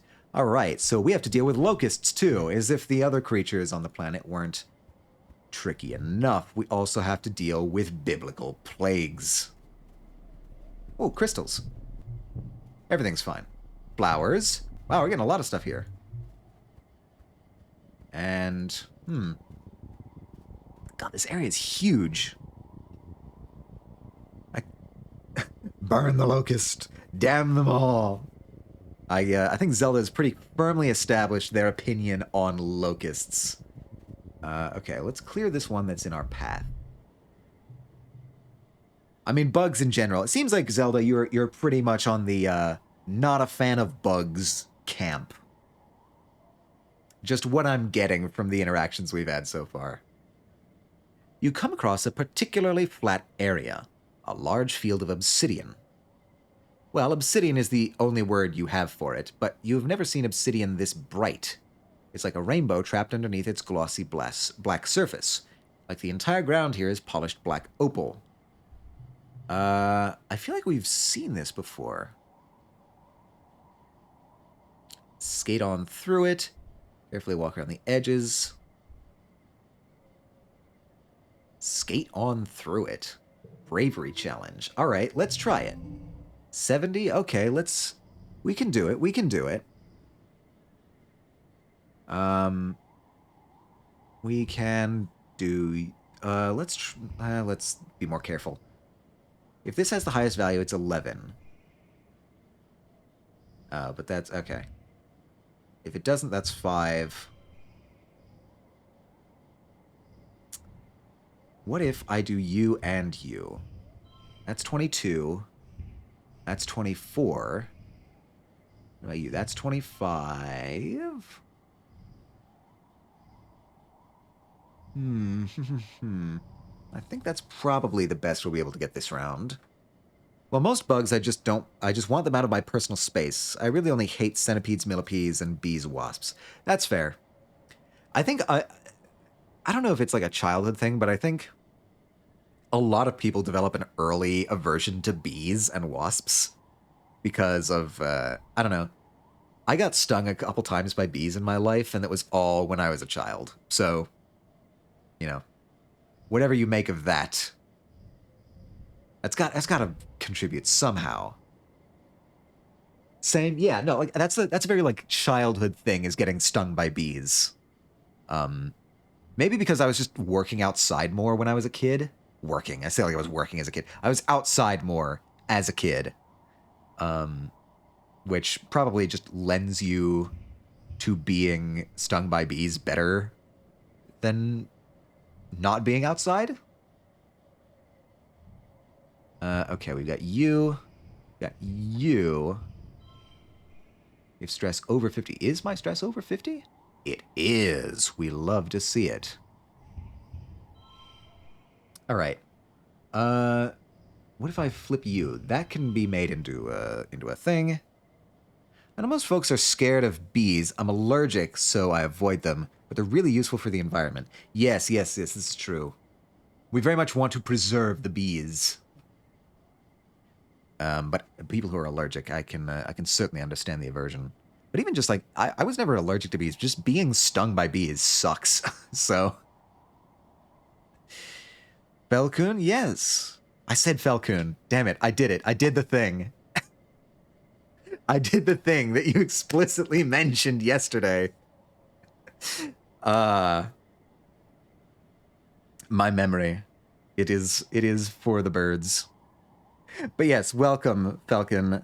Please. Thank you, Echo, for remembering the shout out. Let's see. I'm a not mod. Yes, no, everyone has the power to do shout outs. It's very true.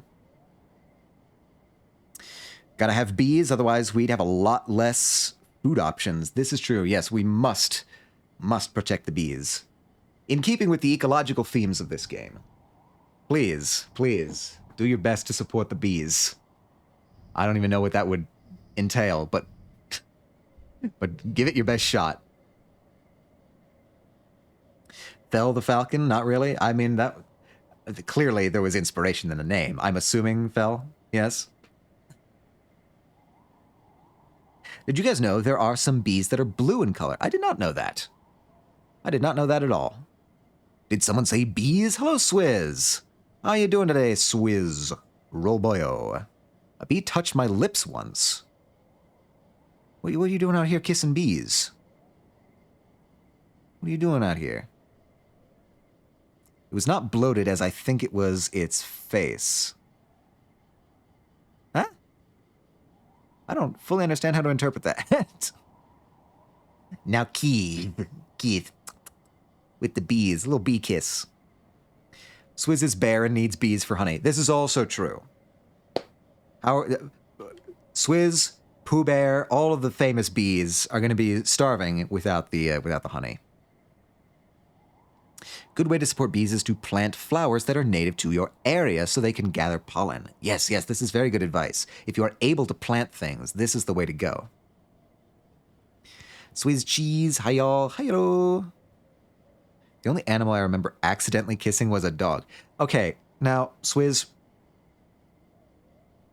when you say the only animal I remember kissing, implies that there are instances, possibilities, where you could have kissed an animal and forgotten about it. What are you doing out here, man? What's your life story? I need to know.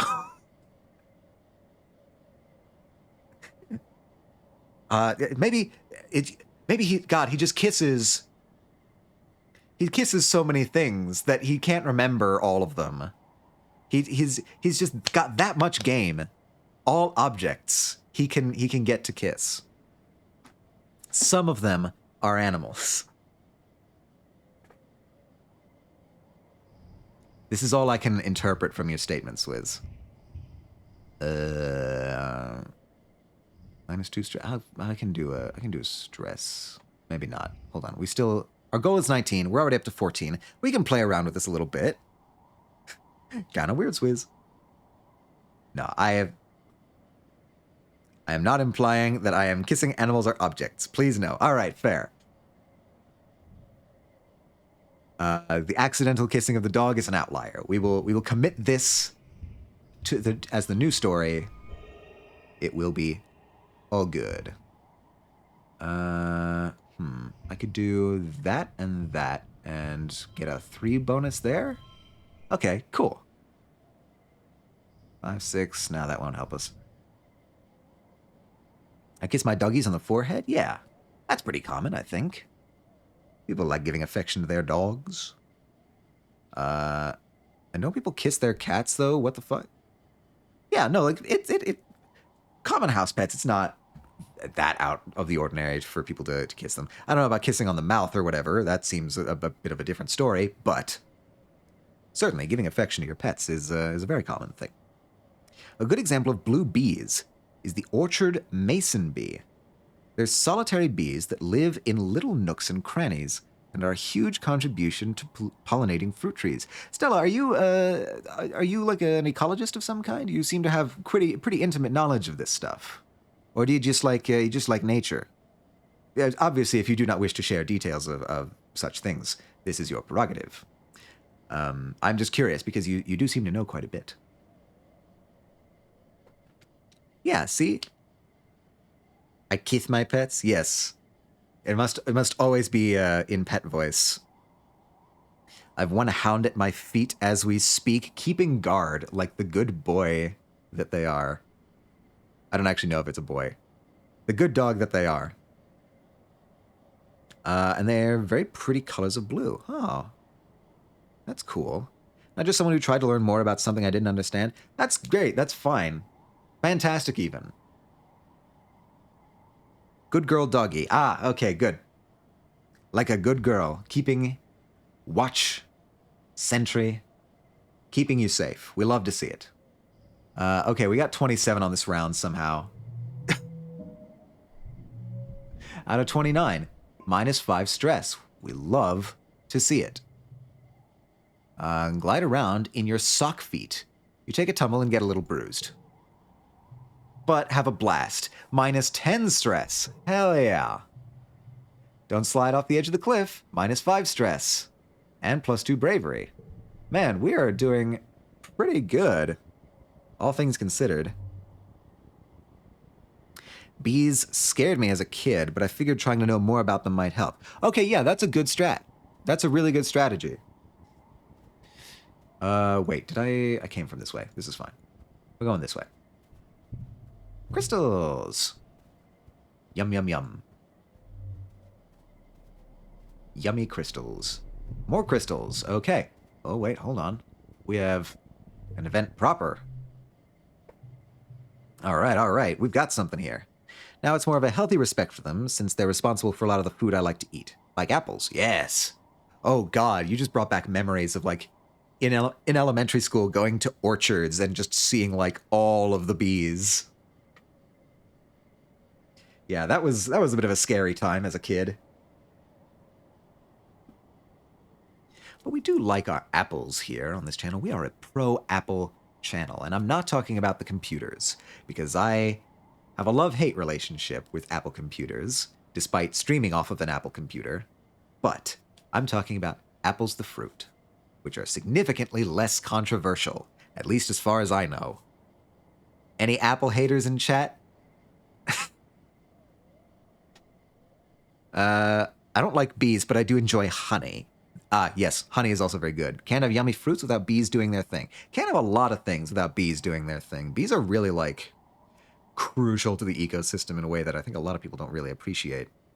So I don't wish death upon them like I do with locusts. That's fair. Locusts are like the anti-bee. I like apples. I like apples, yeah. Apples are good. There's very few fruits out there that are just like, completely uncontroversial. Like, people like apples. I think a lot of people like grapes. Bananas are more like, I've known some people who are like disgusted by the smell and taste of bananas. But I don't know anybody who's like that with apples or grapes. My personal favorite fruit is plums. I don't think I've ever had a plum. Should I try a plum? Hold on. I'm going to put that down on my list of foods to try. Excuse me. Throwing this in here. Foods I want to try.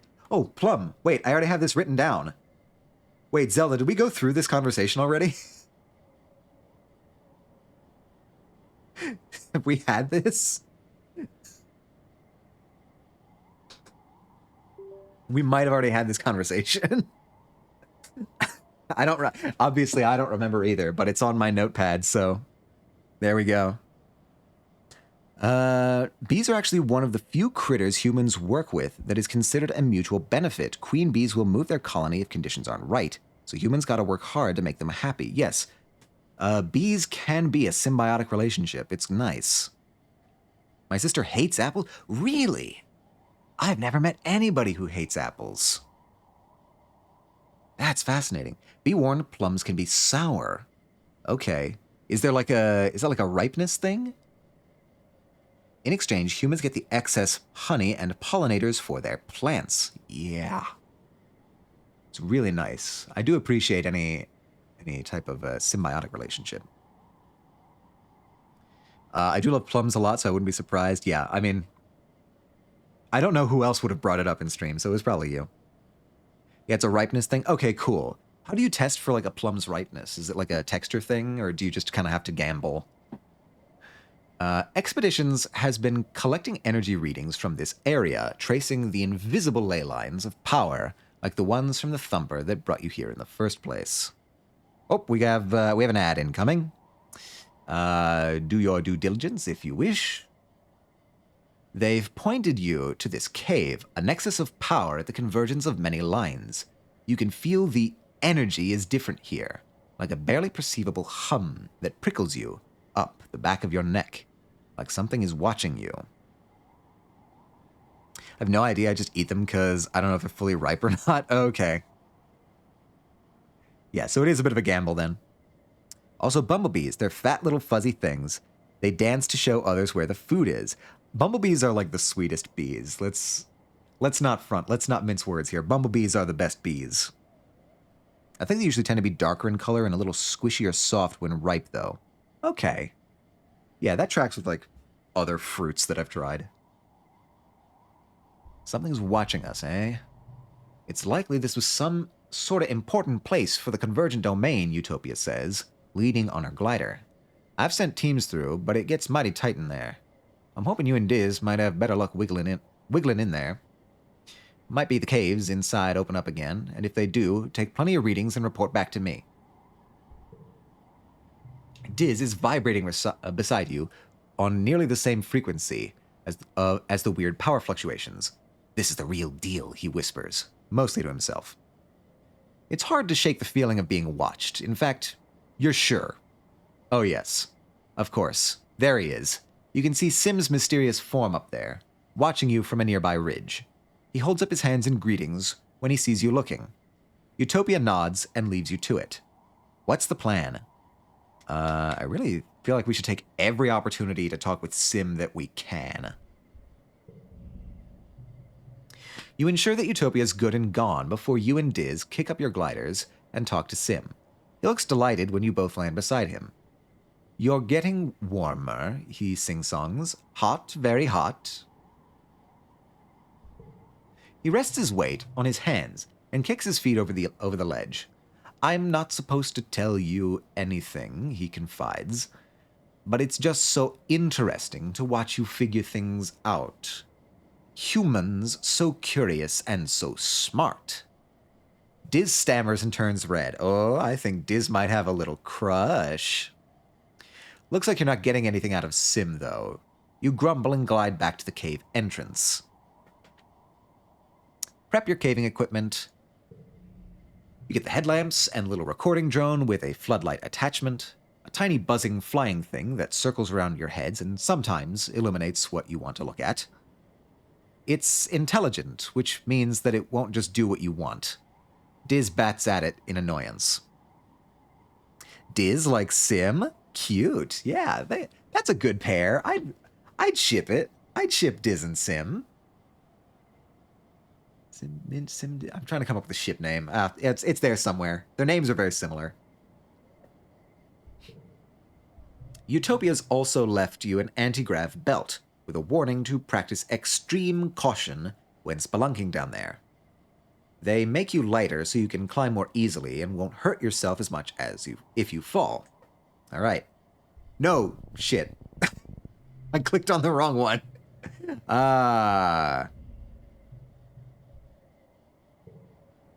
Enter the cave. Thank you very much. That's what I wanted. My aim. It betrays me. The narrow entrance leads to a bigger room that animals have clearly used as a den. It's enormous, with glowing mushrooms on the walls and piles of bones in some crevices. In some places, the walls are made of iridescent convergent domain obsidian, like this was once a great hall millennia ago. You can feel a cool breeze coming from somewhere, but it'll be tricky to find in the dark. Trying to find a way in deeper perception challenge. I'm pretty good at perception. I have, well, with the boost, I have basically almost full perception. So, 90. All right, we can do this. What are our highest cards here? +5 during the mental challenges.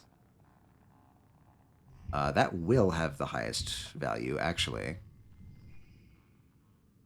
Oh, and we can get that and make that wild. Cool. That's 25. If we did that, that would be also 25. Then maybe it would be wiser. Well, you're 23. No, okay. The wise thing to do here is save the card that makes other cards wild. Next round. 65 in 2 more rounds. We can make this. You have the highest value, I think. So... What does that give us? That gives us 24.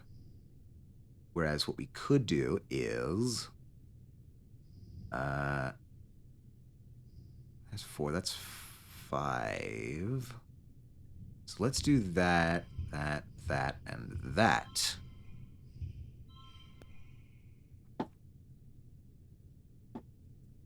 Oh, apologies for the ads. We're in an ad break.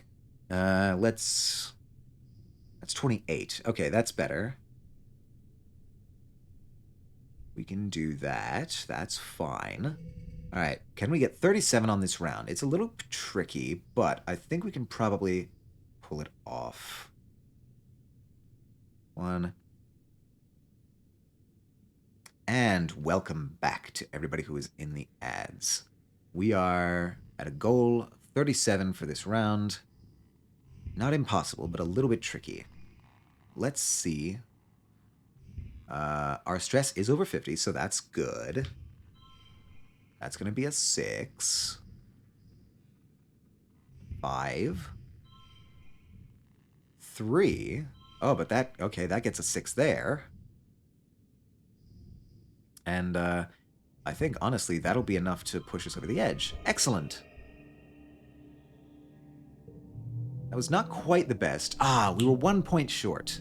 We probably could have optimized that better. That's unfortunate. But we get the event here. You find the source of the breeze by tossing some fine sand into the air and watching the way the dust blows. It's a very tight crack. Good thing you and Diz are so small. You squeeze through and have to shimmy along on your bellies for about 10 meters, pushing your gear ahead of you.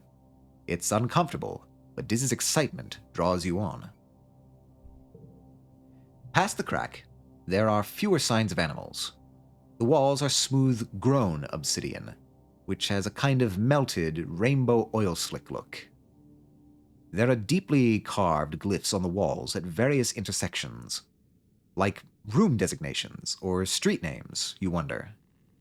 And other kinds of basins, alcoves grown out of rock, full of odd protrusions, all ancient and worn and inexplicable now. Okay. It feels homey. You've come to realize the Convergent Domain must have lived underground. That's why there are so few ruins on the surface. As you follow the cave complex down, it's clear this used to be a well-traveled path. The corridors branching off to other places are now blocked off, as if a big earthquake had rattled this whole area. Only this one main path is still clear. It's too convenient to be a coincidence. The floor of the caves slope downward like a slide, and it's quite slippery. Pay attention to your footing, need perception 40 or greater. Okay, cool. You follow the cave system down, down, down, all the way to what must be the bottom of the cliffs. You have to climb down a 3-story wall in the last section, and are grateful that to your anti-grav belt for making it easier. You're still tired, though. You can see a dim light below. Daylight? What? You emerge into a hidden valley, totally surrounded by tall cliffs. Did you just come down all that way? You're surrounded by the ruins of Convergent Domain buildings, in much better condition than the windswept ones on the surface. It's perfectly still here, and as quiet as space itself. What was this? Diz whispers reverentially. Some sort of converger facility? And it feels so familiar. You remember this place from your dreams, and feel a throbbing sense of importance that is a bit unnerving. Something momentous happened to you here, or will happen to you someday. You poke around a little, then call Utopia and give her your coordinates. She swings down on her glider, with extra ones for you and Diz tethered behind it. You're happy you won't have to climb all the way back up. She whistles. Great find, kids. This place didn't show up on any of our aerial scans. Took me a while to find a route in. You look bushed, she says. I'll stick around to get some readings, but you head on back to depot and get some rest. Don't worry, we aren't going to push on without you. Need stress less than 100? We do have stress less than 100. Let's keep going. Oh, wait. That's like, you've reached the end of this area. Okay, let's go home. We will, I think, call that a stream. We've been going for 4 hours now, which is good. Good runtime, methinks. And, okay. Let me just double check to make sure that nothing obvious is happening here. Oh, right, mid-pollen. Haha. Okay. Well, let me just do a quick save here. We'll call this, I guess, just found Domain Valley. Okay, cool. Well, with that said, I will jump us back over to... Whoops, I need to adjust my settings here real quick. Excuse the friction here for a moment. Zoom. Cool. I'll get that, and we will go back over here while we try to figure out who we're rating.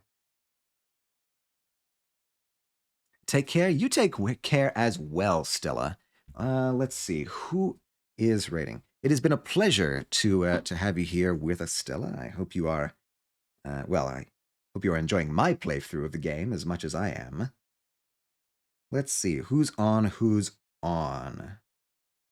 Mug? Mug is streaming? Oh, hell yeah. Mug is streaming right now. That is an easy decision if ever I've seen one. All right, everybody, we are going to be rating the wonderful MugTuber. I'll get the raid message out for everybody who wants it. Pick what you want. There's a couple different options there. Choose as you wish. And I will get this set up on my end. Mug, we are rating Mug. It is the case. Nope, that's not right. Where's my... Raid Mugtuber. I think that's how it's spelled. Let me double check. Mugtuber. Yep. Yes, we are raiding the wonderful Mugtuber. Thank you all once again for joining me this lovely, lovely day, this fantastic game of I Was a Teenage Exocolonist. I hope that you will all join me again on Saturday at noon EST. Oh yeah, copying the message on mobile is pretty rough. I will be streaming again on Saturday at noon EST. I hope to see you there. If not, I hope you have a wonderful rest of your day. And as always, stay true to yourselves, everyone.